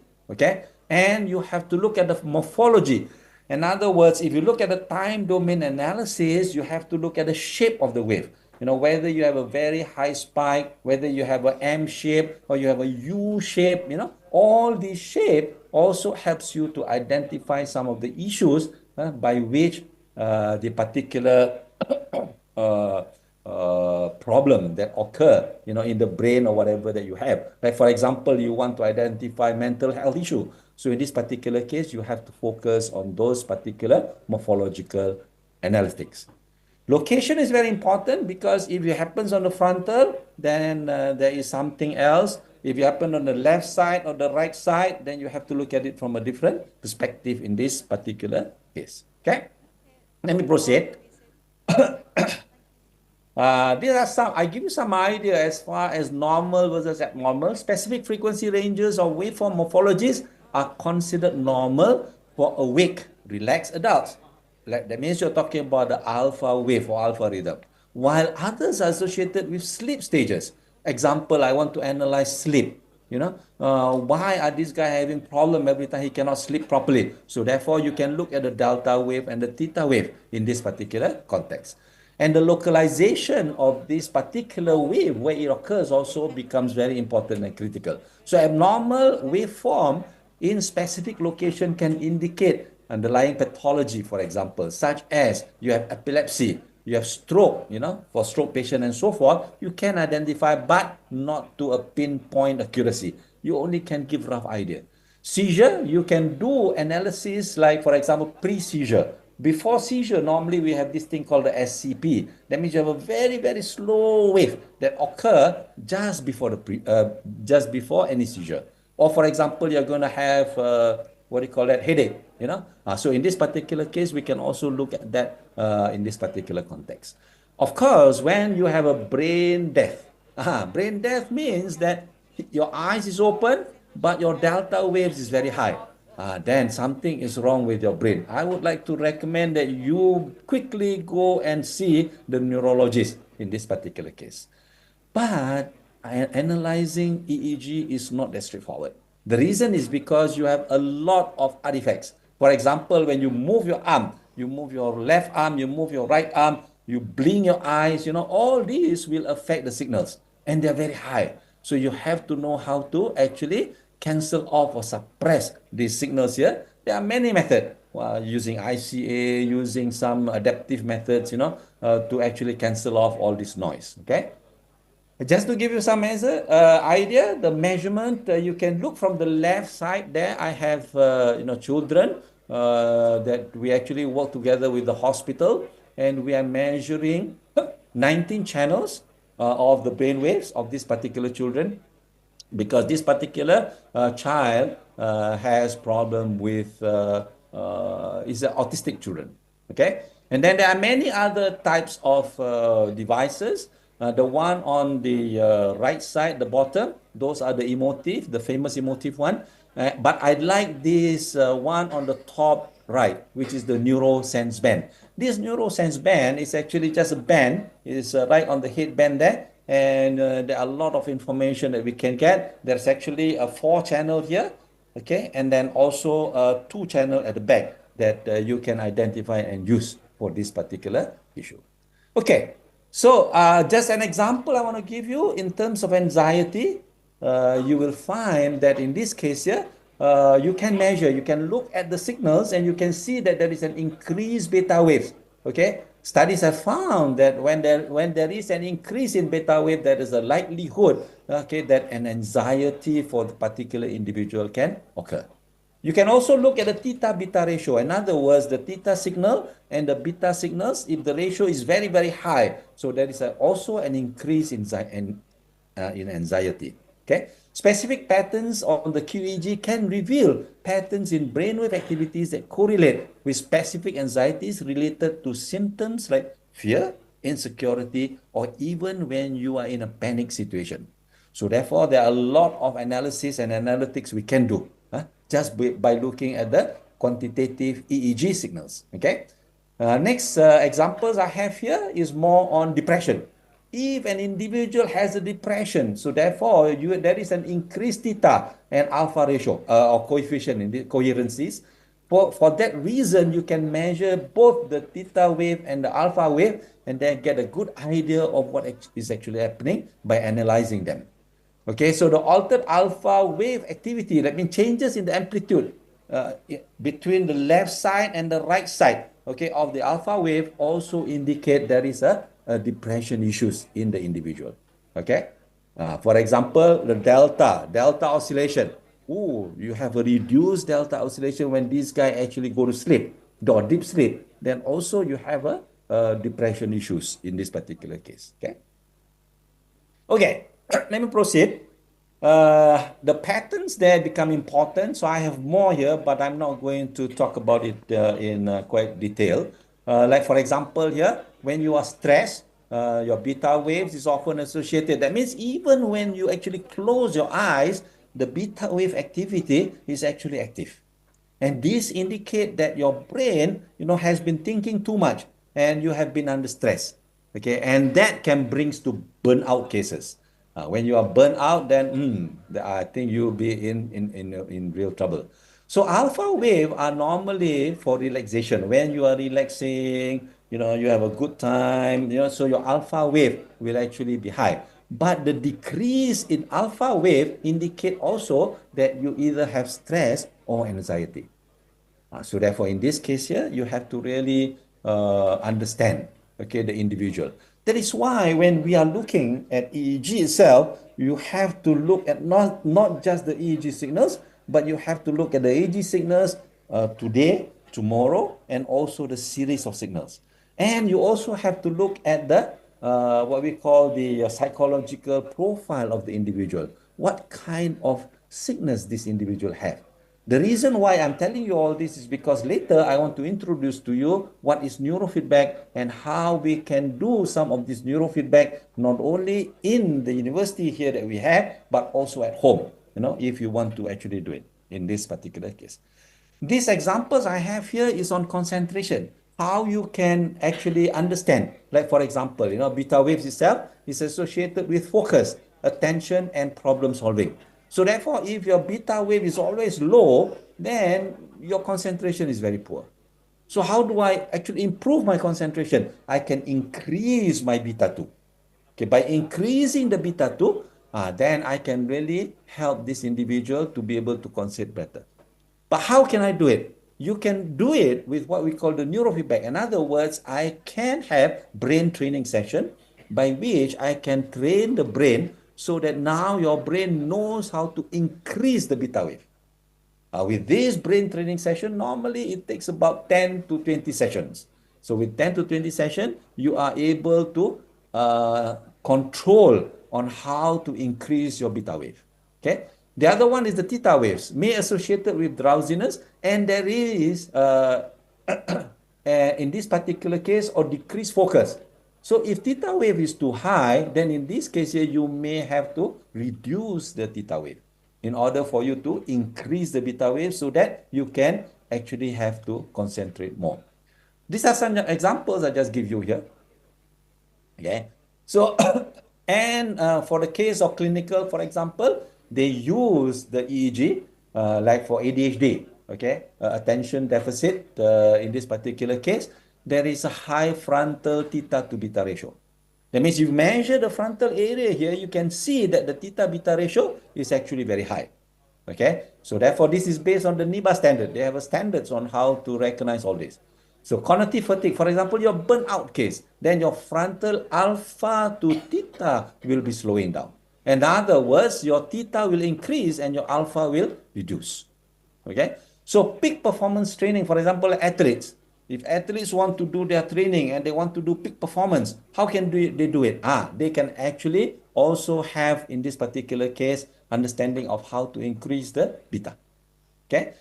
Another one is for neurofeedback, we look at sensory motor rhythm, and then CZ is right at the center here, okay, where how can we actually do something in the center here to increase or to reduce whatever the training that we need to do, depending on the individual. So reduce theta is one of them, especially in the frontal cortex. So improve attention in the case of ADHD type of situation, okay? This one here is on motivation. How can I improve motivation of an individual? So you can also look at the QEEG, and then I see whether, like in this particular case, there is a problem, okay, as far as the individual, that in this case here, he is not motivated. So how can I improve the motivation factor? So I have to look at the QEEG, and then I can try and improve the beta in this particular case to make him more motivated. But I have to look at it from the complete picture, yeah, in this particular case. The other one that we have been working on, this is one of my PhD student work also, is on looking at eustress and distress. If you are not stressed at all, it's also a problem. But if you are overstressed, then you have distress. So in this case here, you have some kind of stress that you want to have, which is called eustress. But you do not want to be overstressed that it becomes distress. So there is a region which is called the eustress and distress region where you can optimize learning.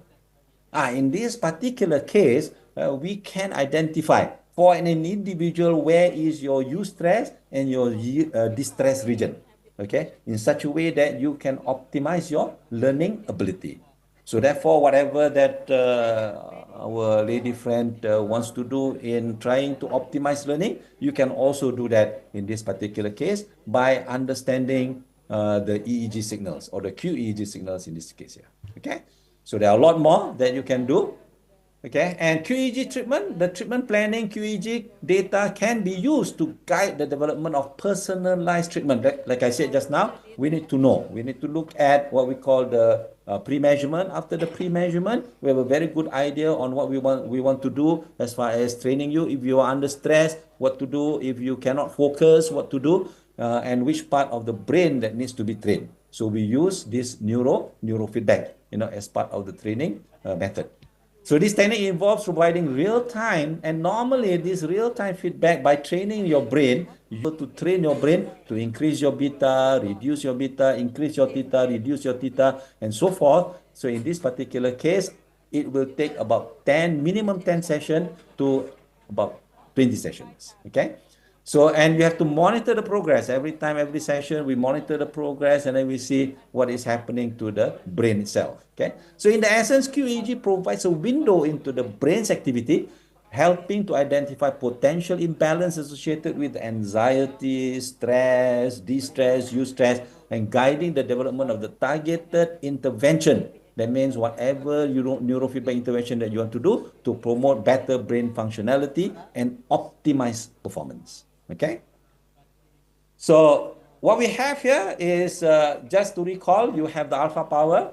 Okay, alpha power is between 8 to 13 hertz, especially in the parietal and the occipital region.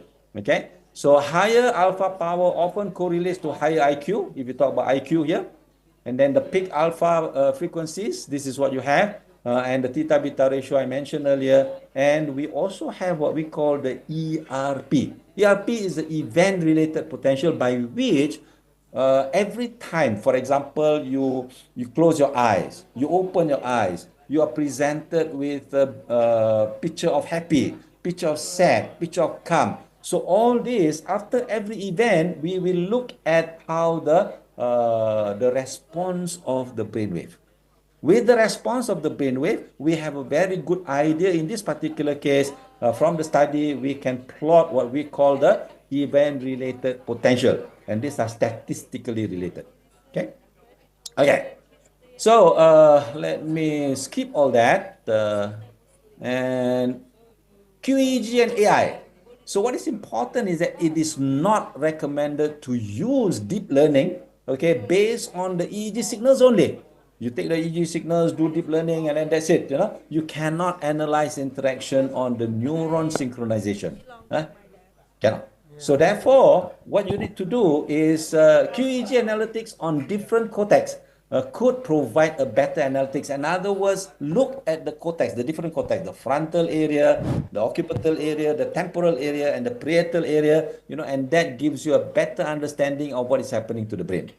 About 80 to 90% of the brain functionality can be reflected into the frontal. So therefore, remember just now I show you about the headband.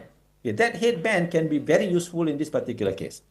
ERP can also be used to analyze EEG signals, which in some cases prove to be useful, especially in understanding emotion and also mental fatigue. Okay, so let me show you. This is what I have here. Sorry, Prof. Welcome to the future 5 of minutes left. well-being, where science meets compassion and innovation transforms life. Let's take a tour of our lab. This is Aishahida, the EEG assistant of India.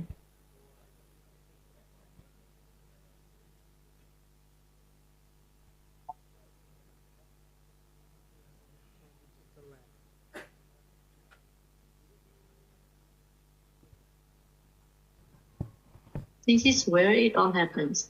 Our neural room, the heart of NDL.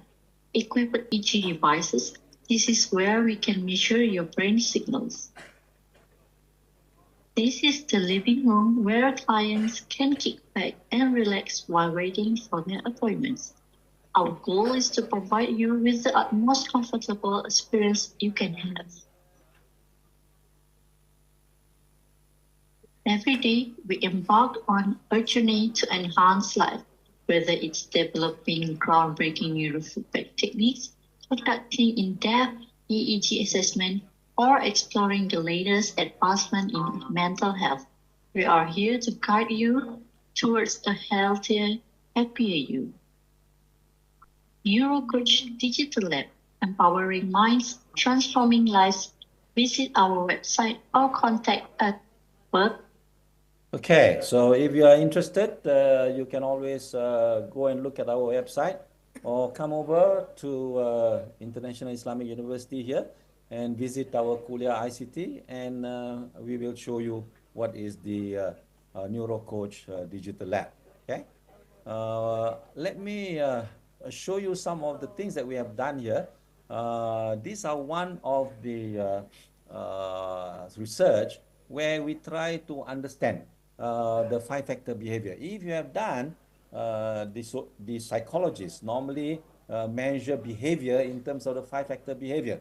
So you can identify, for example, if you are neurotic, you are, very open, you are very conscientious, and so forth. We have done a correlation, okay, between the different emotion.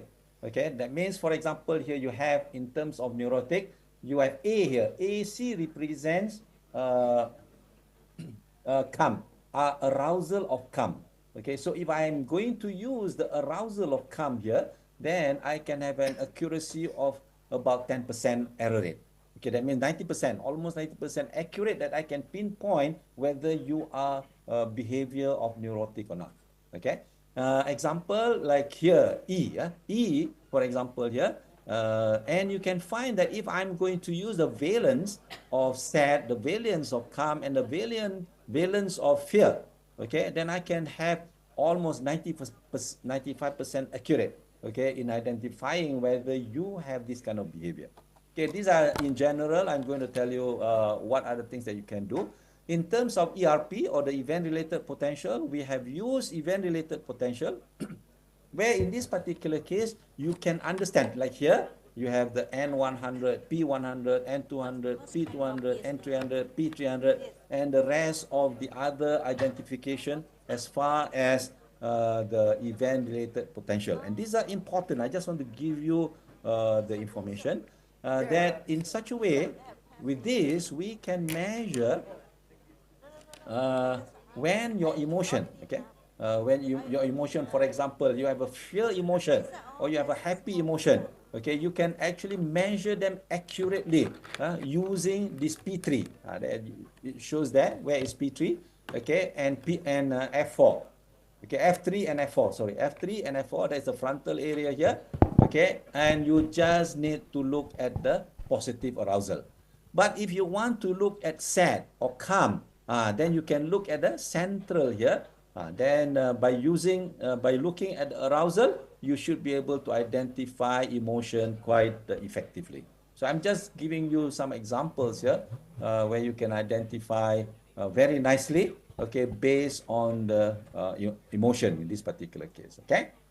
Last one, my last slide is that we have actually used the EEG and take the power of the frontal there to try and identify children with porn addiction.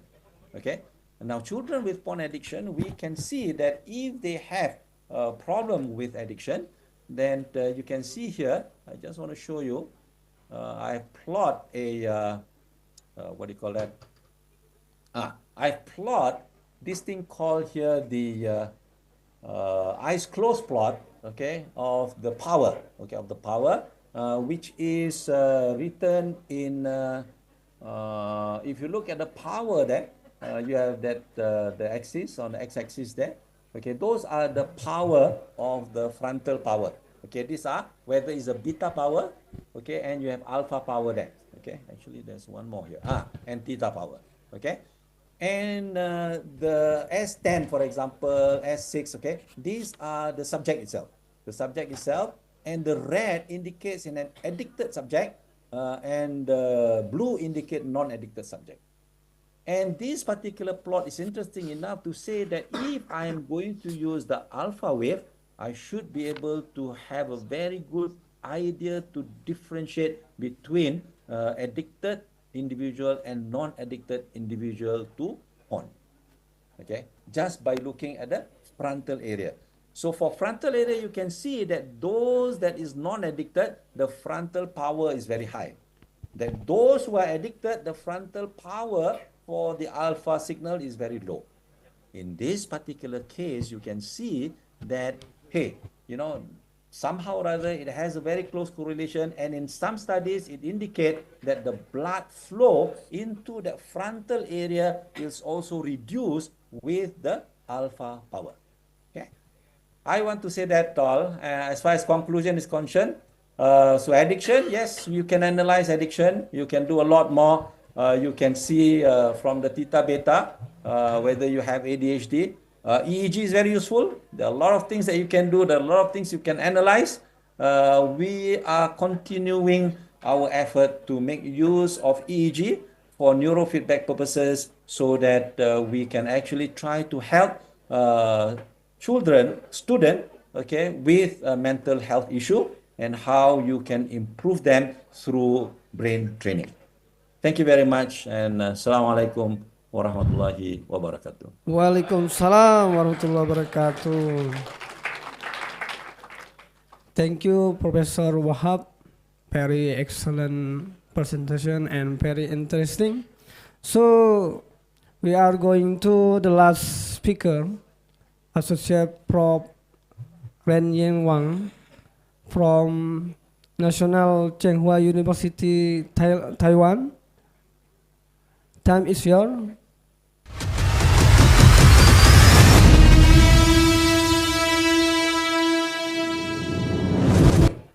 Associate Professor Wen Yang, MS, PhD, is an associate professor in the Department of Electrical Engineering at the National Tsinghua University of Education, NCUE, Taiwan, where he also serves as director of the Artificial Intelligence Application Center.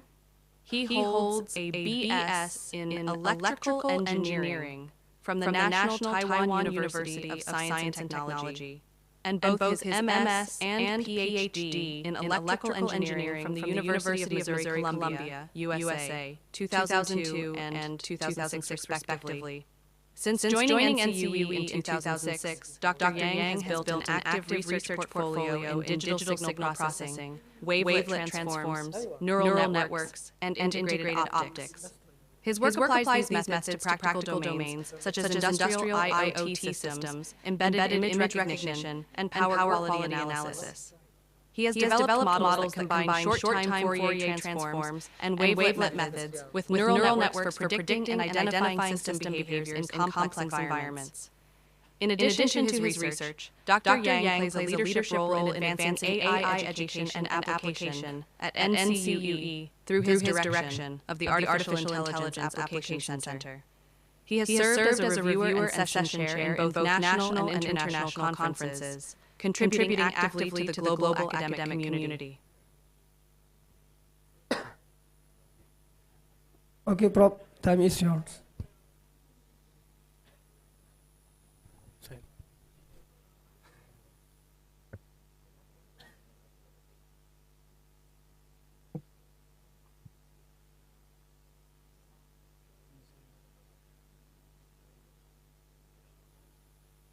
Oh, so can you hear me now?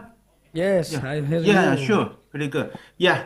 Oh, the introduction sounds great about myself and about Kaba. Yeah. Bye. Actually, I already collaborated with Indonesian friends for quite a long time, many long years. So it's my pleasure to be invited for this keynote speech. And also, I have seen that there are many young men in the auditorium about this conference. So today I'm going to present a recent research, the very recent research, but actually is currently taken over by an Indonesia girl from Indonesia girl. She's also a Muslim. Yeah, it's about automatic optical inspection for wafer microcrack and defects. Yeah, the previous graduate student was Muhammad. He's from Pakistan and study in Malaysia, but I believe that would be like a research triangle: Malaysia, Indonesia, India. Okay, so okay, let me get to this here. Actually, this experiment, this research is originally for educational tabletop wafer microcrack defect inspection. Currently, in my lab, we're using a diameter of 3-inch wafer. That's mostly for solar panel, PV panel, and then probably we will apply this to like 8-inch, or probably not for interesting that I would like to try. Interesting that I would like to try.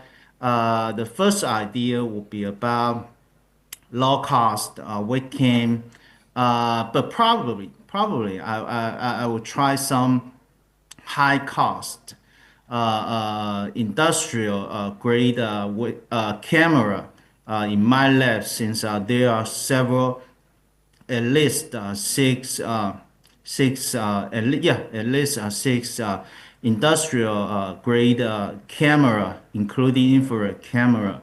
They are already equipped with robotic arms. Yeah, they will cost like 12,000 US dollars. 2 or 3 years ago, to do this, and let's see what we can do about some more further algorithms to do some more classification. So today I will briefly go through something, but I'm not going to talk about algorithms for localized, about theories or algorithms. Anyway, you can check on my website, on my lab, or even talk to my graduate student for some further details about those algorithms.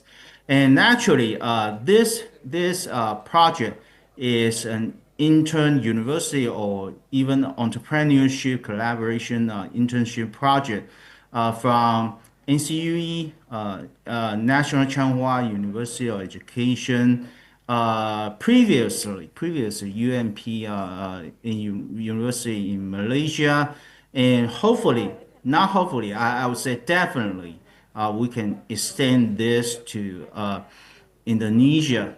Yeah, actually, we already done this. We are doing this right now, and also SPIL. You can, I mean.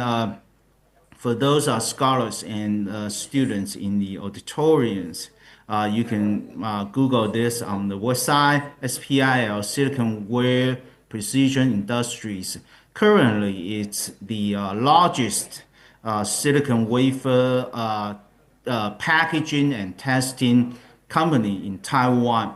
So yeah, so probably I'm not so sure, but it would be the largest in the world, in the world, and the fabrication sites. I mean, they are just almost across several blocks away from our campus. Okay, so yeah, all right. So left hand side is the first generation. I done that. I mean, I love to do this. I fabricate the entire system, construct the entire system on the right hand side. But I cannot find the pictures from my old computers, my old laptops, that are the real pictures about the entire setup. Yeah, the laser, 1.5 micron helium neon lasers, and shine through an actual a slits. Yeah, I remember that it's a slit, and it comes out the fan out light, and shines directly to a wafer. I think I use I do some arrangement about the glass substrates and wafer, and also the copper, the chopped copper. slice to emulate the real reflection caused by micro crack on the silicon wafer, and then reflect it to a laser profile camera and do some furthermore signal processing. Yeah, I also apply the radar cross-section methodologies to do this calculation and to identify, yeah, it could identify the RCS radar cross-section metal, especially from copper. Copper is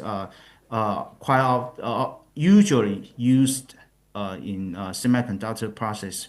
Uh, yeah, and also outside and yeah, okay, outside and for interconnect, and then I apply discrete wavelet transform and artificial intelligence AI model. I remember, I think, yeah, I think that should be a radio basis neural networks. Currently, everyone would like to use some sort of like deep learning, yeah, CNN, something like that, and some transform, something about generated neural network, but that depends on your application. So right now, currently, for recent 2 years, I think everyone, almost most of the scientists or engineers would like to get back to the very beginning to like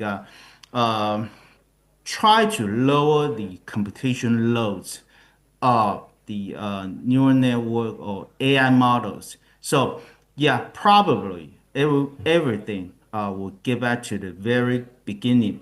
Some scientists, most scientists or engineer would like to like choose some AI models depends on the application. Okay, on the right hand side, that's a very simple platform we have set up, we have built in my lab. It's quite interesting. Oh, really? Okay. Yeah, it's quite interesting. Yeah, actually, this platform was built by another graduate student 2 years ago. Okay, and all these wafers, I just attached some transparent tape to the wafer, and I just simply braid them on purpose. Actually, it's quite easy to braid the wafer. You just simply use probably a pencil or a ball pen to click on one point, and the crack will just simply extend along one direction because of the crystal structure. Yeah, so yeah, so for young students in the auditoriums, I would suggest you to go through the semiconductor physics. Yeah, so at least for one semester, and you will know how to do this. Yeah, easily. Okay. Yeah. So actually, it's quite difficult to purchase this kind of wafer nowadays because kind of precious now since almost all these companies would like to have rewards for this kind of a little bit defective wafers. So I just purchased two box, probably 500 piece of this kind of wafer quite a long time ago. So yeah, it's not that easy to do this kind of experiment now. Okay, that sounds great. All right. Okay. For this research, I would like to share with you guys. Yeah, yeah. Firstly, yeah, input the image and feature extraction using the existing model, ResNet 15. Yeah, we just simply apply the existing coefficients and structures, and then the graduate student Fazan Muhammad Fazan, yeah, currently there are five Muhammads in my lab. Yeah. Okay. He used to apply zebra optimization algorithm in his previous research project. Okay, to do the feature selection. So I think, yeah, probably you can just use this one to reduce computation complexity. Since I would like to originally, the objective of this research would be like to make it very simple and efficient. So, okay, yeah, so he also applied zebra algorithm to do the feature selection to try to reduce computation complexity. So that sounds like feature extraction, but not quite feature extraction. Feature extraction will be done at the beginning about signal processing. So a little bit different. The idea will be a little bit different. Then the generally applied KNN to do the classification, yeah, to classify all these data into different groups. And then YOLO, all right, we already applied this in image processing. Currently, it's already come to version 8, but I'm not so sure about version 8. So I will always have my student use the most reliable, most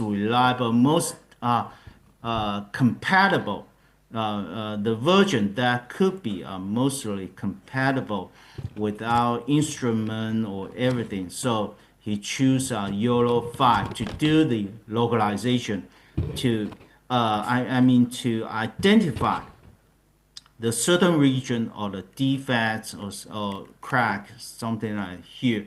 Okay. Oh, and also why? My bad. Why we are so cared about the micro crack? Because just simply a little bit earthquake, a little bit earthquake, especially in Taiwan and Japan, okay, will cause the micro crack or even the huge crack in the wafer to the wafer. Then the entire wafer will be damaged. Okay, for the diameter, 3-inch diameter wafer, well, probably costs nothing. But how about the diameter 8-inch wafer? Almost come to the end of fabrication process, and for defense purpose, that will cost $500,000 US. Yeah, so microcrack, you cannot observe by human eyes, and you need to use all these techniques to detect the microcrack automatically. All right. So resonate feature extraction. So resonate 15 do the feature extraction. Looks fine. Looks fine. Looks fine. But yeah, I'm still thinking about reinitiate the project, the experiment I have done quite a long time ago, 20 years ago, by laser scanning, because by laser scanning we can clearly identify the boundary right over here, and clearly identify the length of the gap here. But that's fine. That's fine. I think when it comes to conclusion, I will talk about um, some sort of like a compromise right over here. So resonate 15 right over here easily by making use of image processing to do the feature extraction. Okay, so here are 2048 dimensional feature vector. So I think the advantages of using the existing AI model would be like, okay, you don't need to retrain. You don't need tons of data to do all these training. All right, so that would be so convenient, so time saving for researchers and engineers, especially for professors in the college, for to the professors and students in the college. Yeah, and according to our study, yeah, robust transferable representation. Okay, Zebra right over here. I'm not going to talk about the details of the algorithm right over here since uh, that would be one of my options right over here. So it will be it's quite interesting that we also applies like some sort of like a searching algorithm like ant swarm searching algorithms before to do this kind of best routine search or feature selection parameter selection. So actually I don't have the final answer to this question. Which one is best? I don't know. Maybe next year that there will come out like guerrilla optimization algorithm or yeah, guerrilla something. Okay, by the basic the basic capability from some animal or bio algorithm, something like that. Yeah, so there will be always something new. Okay, so something new for the next 2 or even 10 years. So who knows?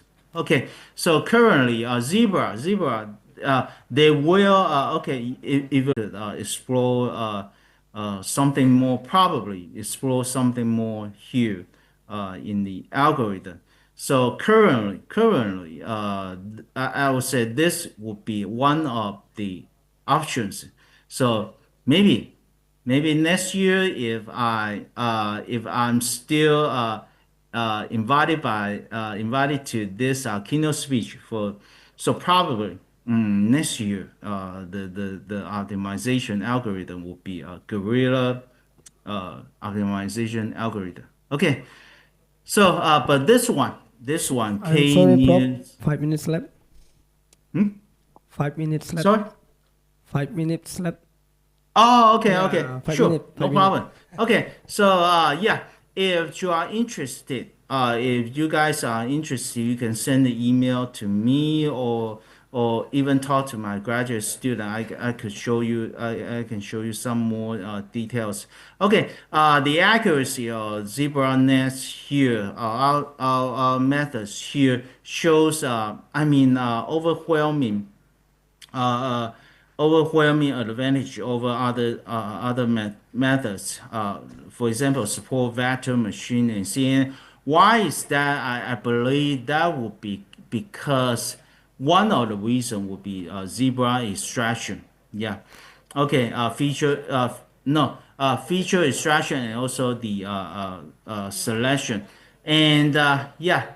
And also, the key point is we may use a low resolution camera and high complexity algorithm.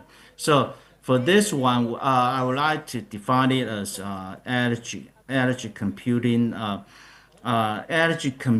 system. Okay. So but how about high resolution camera and low complexity algorithm? For example, there's no more feature selection, something like that. So we would directly, actually, they are already 6 or 5. They are currently connected to other robotic arm to do some more advanced control. So probably next stage, I will try to use this kind of yeah, one of my Indonesian students, a graduate student, would conduct this research that Okay, make use of a high resolution, almost extremely high resolution camera, and then with very fast, low complexity camera to do this almost the same research, and also bio-inspired algorithms. So yeah, maybe. Okay, one more thing. Okay, I think there are tons of young men in the auditoriums. So, and previously and currently, yeah, actually, there are 5 interns. No, they were interns in my lab, but now currently they are the graduate students here to do this kind of entrepreneurship project, to do the wafer semiconductor related research project. So I would just simply go through this 2 internship project. Yeah, and of course I will talk to your college about this. And yeah, they are doing so well right now. And yeah, and the research project will be mostly about semiconductor wafer inspection and solar power panel power quality research project. I know Indonesia is full of sunshine. I've been there before. Yeah, so I'm so know about this. Yeah, so well. Okay, so thank you, and I believe your institute is a very young and active, energetic Thank institute. So yeah, probably we can come up some more collaboration research project, and this project I presented here briefly will be a very good start about this, and it is already undergoing, and I believe it will continue for quite long years. Okay, so any question or? Thank you, Professor Wen Wen Yang. Please give Mhm. applause to Professor Wen Wen Yang. Okay, thank you. Before we are going to Q&A section, I look in auditorium. They are sleepy and born. So I want to invite you just again. Do you remember just to CITSM today? Huh? Hold on. Forget. I'm Okay. sorry. Yeah. CITSM. Yes. Success. Oh, CI. Try again. C- C- CITSM success. CITSM. Yeah, Yeah. sure. Hold on. Okay. CITSM. Good. FST. Great. Yeah. Excellent. And last, Excellent. UIN Jakarta. Huh? Victorious. I'm Okay, sorry. thank you. UIN Jakarta, victorious. Okay. Thank you, Pop Ren. Okay. So going to Q&A section, I give two chance to one question in auditorium, please. One question to auditorium. Yeah. I choose you, yeah. Many students in here, yeah. In here to chance to you to give knowledge from Thailand, Malaysia, Taiwan. Miss Hanif. Please, Miss Hanif.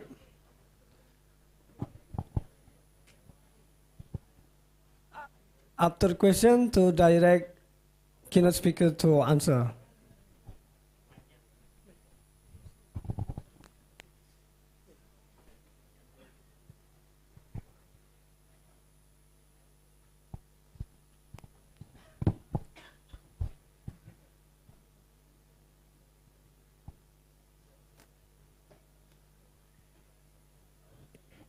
Okay, Miss Hanif.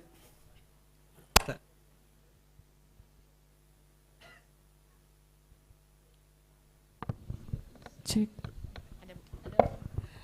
Oke, Assalamualaikum warahmatullahi wabarakatuh. Waalaikumsalam warahmatullahi wabarakatuh.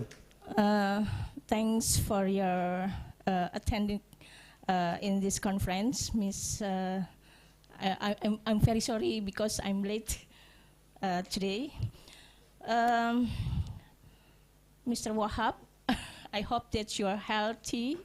Remember me, Mr. Hanifa. Mr. Wahab, Prof. How are you? Alhamdulillah. Alhamdulillah. I have two questions for Mrs. Dr. Tospon. Because when I have research in neuroscience, there have gap between psychology, psychiatry, and the doctor who expert in neurology. When I attend to the hospital, they have environment for the deeply analysis. Although we have the same tools with the AAG and MRI and something like that, the same. But when I asked about brain network, the doctor could not understand. So my question is, how can the limitation between we are in computer science to deeply research and get involved in medical science, because they have the gap. Sometimes we always we only, I'm really sorry, we only take the algorithm, the model, the mathematics, but the impact of the algorithm not directly deeply search in medical research. So how can you give us the example for the gap? And in the signal processing, Mrs. I forgot the name. We have the problem with the tools in research in signal processing. Sometimes between exactly signal not only by handphone only, yeah, but there are many tools we can see happen. The tools to be take the deeply research about the signal processing. We have difficult to find about the tools. Could you give us the example from the research? How can we provide the laboratorium, something like that, to more deeply our research? We should only implementation by simulation in algorithm, something like wavelet, Fourier, something like that, but not deeply impact into the tools. So could you give the example about the one research so to be have become the product? And for Professor Wahab, I appreciate that you have already got some example about the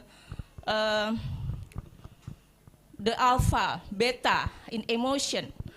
When I comparative between deeply emotional, not exactly appear, sometimes that only wavelet or imagination about the visualization in graphic. But how could you give us the deeply result of the emotion when we should justification in psychiatry or psychology, between visualization in graphic and between the sides of the science in psychiatry or psychology, because they have a gap too, I think. When I take research in the army hospital, they mention about the... Sorry, Miss Hanif, yeah. Okay, just Enough. I think that's enough. Thank you very much. Thank you, Miss Hanif. Because it's not any question the Okay, student. thank you. Yeah. It should be great for semester 7 and 5 to take the research. Yeah. Okay, no problem. Thank you very Thank much. you, Miss Hanif. Yes, please, Dr. Tosfon, your opinion. Thank you for your question. It's a very good question. Yes, it's a very good question. I would share the answer in my idea, because I have two species in mind. I have to be the educator and to be the engineering. Yes, because the gap is why cannot create a neuro education, and you need to understand in deep the psychology and how to solve this problem. You need to understand about the psychology learning, and you need to find the psychology learning and in deep with your gap. And for the example, I found the psychology in the Gaye theory. The Gaye theory need to step by step for computer assistance instruction. And we use the Gaye step by step for create the, in the past we have the computer assistant instruction, CAI, you know that? Yes, and we can use the Gaye 9 step to increase and success for self-learning.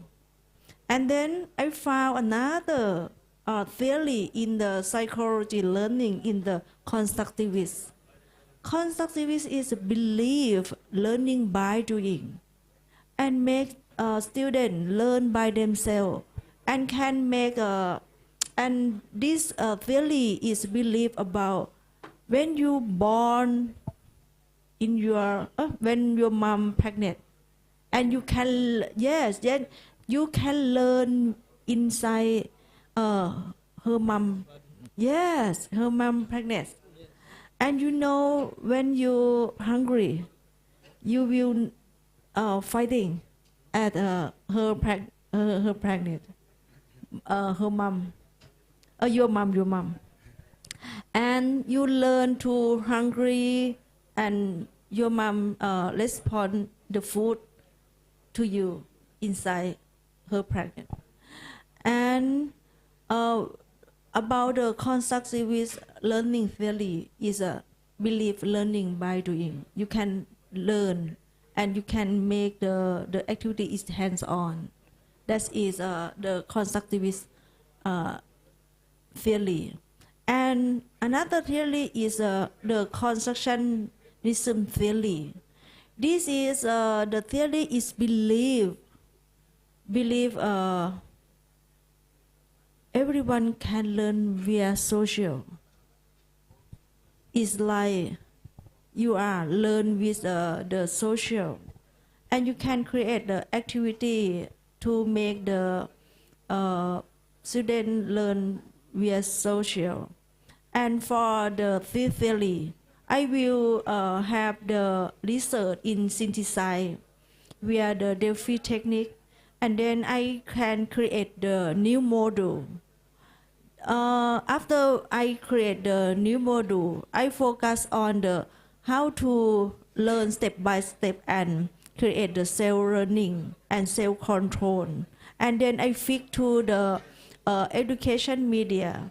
And maybe you can design this this research to be the neuro education, where the step and then explain more in the neuro education that you add your research. Maybe this way it can help the doctor or the engineering understand about the way how to be success for the research gap. Okay, thank you so much. Okay, thank you so much, Dr. Tospon. Please, Professor Wahab, your opinion about question Ms. Hanif. Yeah, I think there are two things here which is very important. For example, if you as a computer science or IT person, you want to try and contribute to the medical professionals, so you have to work together with the medical doctors. You have to understand, because as far as you are concerned, as I mentioned many, many times, you cannot do diagnostics because you are not the medical doctors. But you can help the medical doctors to do screening. For example, medical doctors want to know, a dentist, he wants to know whether the teeth is cancerous or not.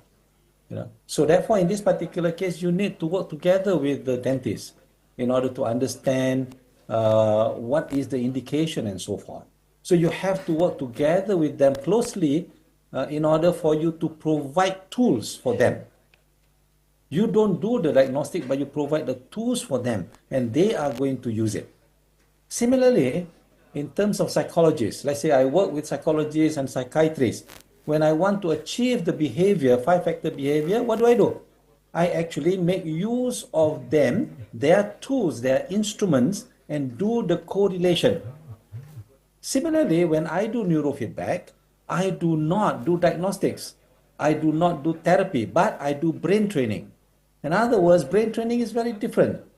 We don't do, but we work together with the counselors, with the psychologists, with the clinical psychologists to make sure that they have these tools and that tools can be used to improve their therapy session. I think this is very important, that at the back of our mind, we must always tell ourselves that we cannot work alone. I am not the psychologist. Okay, but I'm going to work with the psychologists and provide them with the tools. And they are the one who's going to make use of my tools in this particular case. It doesn't matter what kind of situation it is. You go with the medical doctors. Of course, if you work with the neurologists have a different understanding as far as the brain is concerned. But you can provide and design them tools so that they can use those tools. Examples are IGS. Those guided surgeries, and you find that with this computer science, we are able to provide them with these tools to provide them with the better guided surgeries for whenever they want to do a surgery. So these are very important. So remember that you are not the one who's going to do the diagnostics, okay? But you can provide them with pre-screening. Thank you very much. Thank you, Prof. Wahab. And the last, your opinion, Prof. Wen, please, about the question, Ms. Hanif. Your opinion, Prof. Wen. You hear me? Yeah. Yeah. Yes, please, your opinion about the question, Ms. Hanif. Oh, yeah. Okay. I have also conducted another research that I didn't present today. It's a long-term EMG measurement about the muscle strength with a hospital, a local hospital in Changhua here. But it is the second largest hospital in Taiwan. Yeah, so when we get to the hospital to do the experiment and measurement, we need to communicate with the doctor and nurse, not one doctors, not just one nurse. So the entire team, just like Dr. Wahab said, yeah, you need to you got to work as a team, and also every time we go to the hospital to do the measurement about EMG, the strength or muscle from the patients. Yeah, well, that would take like even 3 to 4 hours, and before the measurement, before the experiment, we need to define all these conditions, criteria, how we conduct the measurement, how they do all these actions during the measurement. So just like Dr. Wahab said, wow, you need to like establish a very good communications between the researchers, engineers, and doctors and nurses. Yeah. Mm-hmm. And then also, and also in my team, well, one Taiwanese students, one Vietnamese student, 2 Indonesian student, and next week probably one more Indonesian student. So, for me, I always said that I mean there's no boundaries about the research. I mean, it's a very good opportunity to do this keynote speech right here. And so my suggestion would be that anyway, when it comes to totally engineering, define all your criterias, and establish a very good communication channel in between engineers and medical doctors and nurses. Mm-hmm.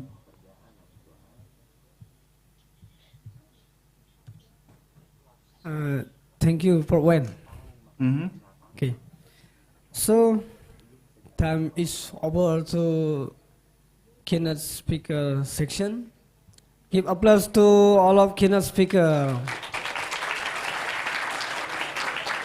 Yeah. About discuss sustainable and ethical AI and IT space management, very interesting. So now let's from Thailand, Taiwan, and Malaysia. So I think Prof. Wahab and Prof. Yen have another event come to here. So and Dr. Tospon, thank you so much for attending. I hope you next time in go back again.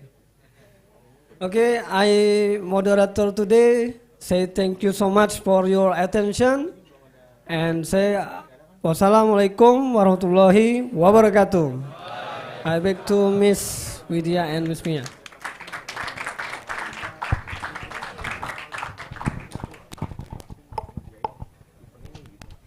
Thank you for all keynote speakers, Professor Tospon, Professor Yang, and Professor Abdullah for insightful explanation that broaden our mind. And maybe we can meet at another opportunity. And thank you for Mr. Sobri for as moderator. Thank you. So, dear ladies and gentlemen, let us move to the next session, which is lunch break. For the on-site presenters, all invited guests, and keynote speakers, the lunch will be served in the ruang sidang utama at the second floor. And after lunch break sessions, we kindly invite all participants to process directly to the parallel sessions, which will take place in the designated room. Dan untuk semua mahasiswa, nanti setelah istirahat jam 1 itu dapat mengikuti kelas paralel sesi untuk presentasi dari masing-masing presenter, baik dapat hadir secara offline ataupun online melalui Zoom meeting. Untuk offline, ruangannya ada di lantai 4 di ruang 4003 dan 4004 serta di ruang Impact Hub. And as gentle reminder for closing ceremony, all presenter kindly request to wear the t-shirt, blue t-shirt for closing ceremony and was distributed previously. And with that, we'll conclude this session. Please enjoy the lunch break. And thank you. Wassalamualaikum warahmatullahi wabarakatuh. For closing ceremony is at 5 p.m. Yeah.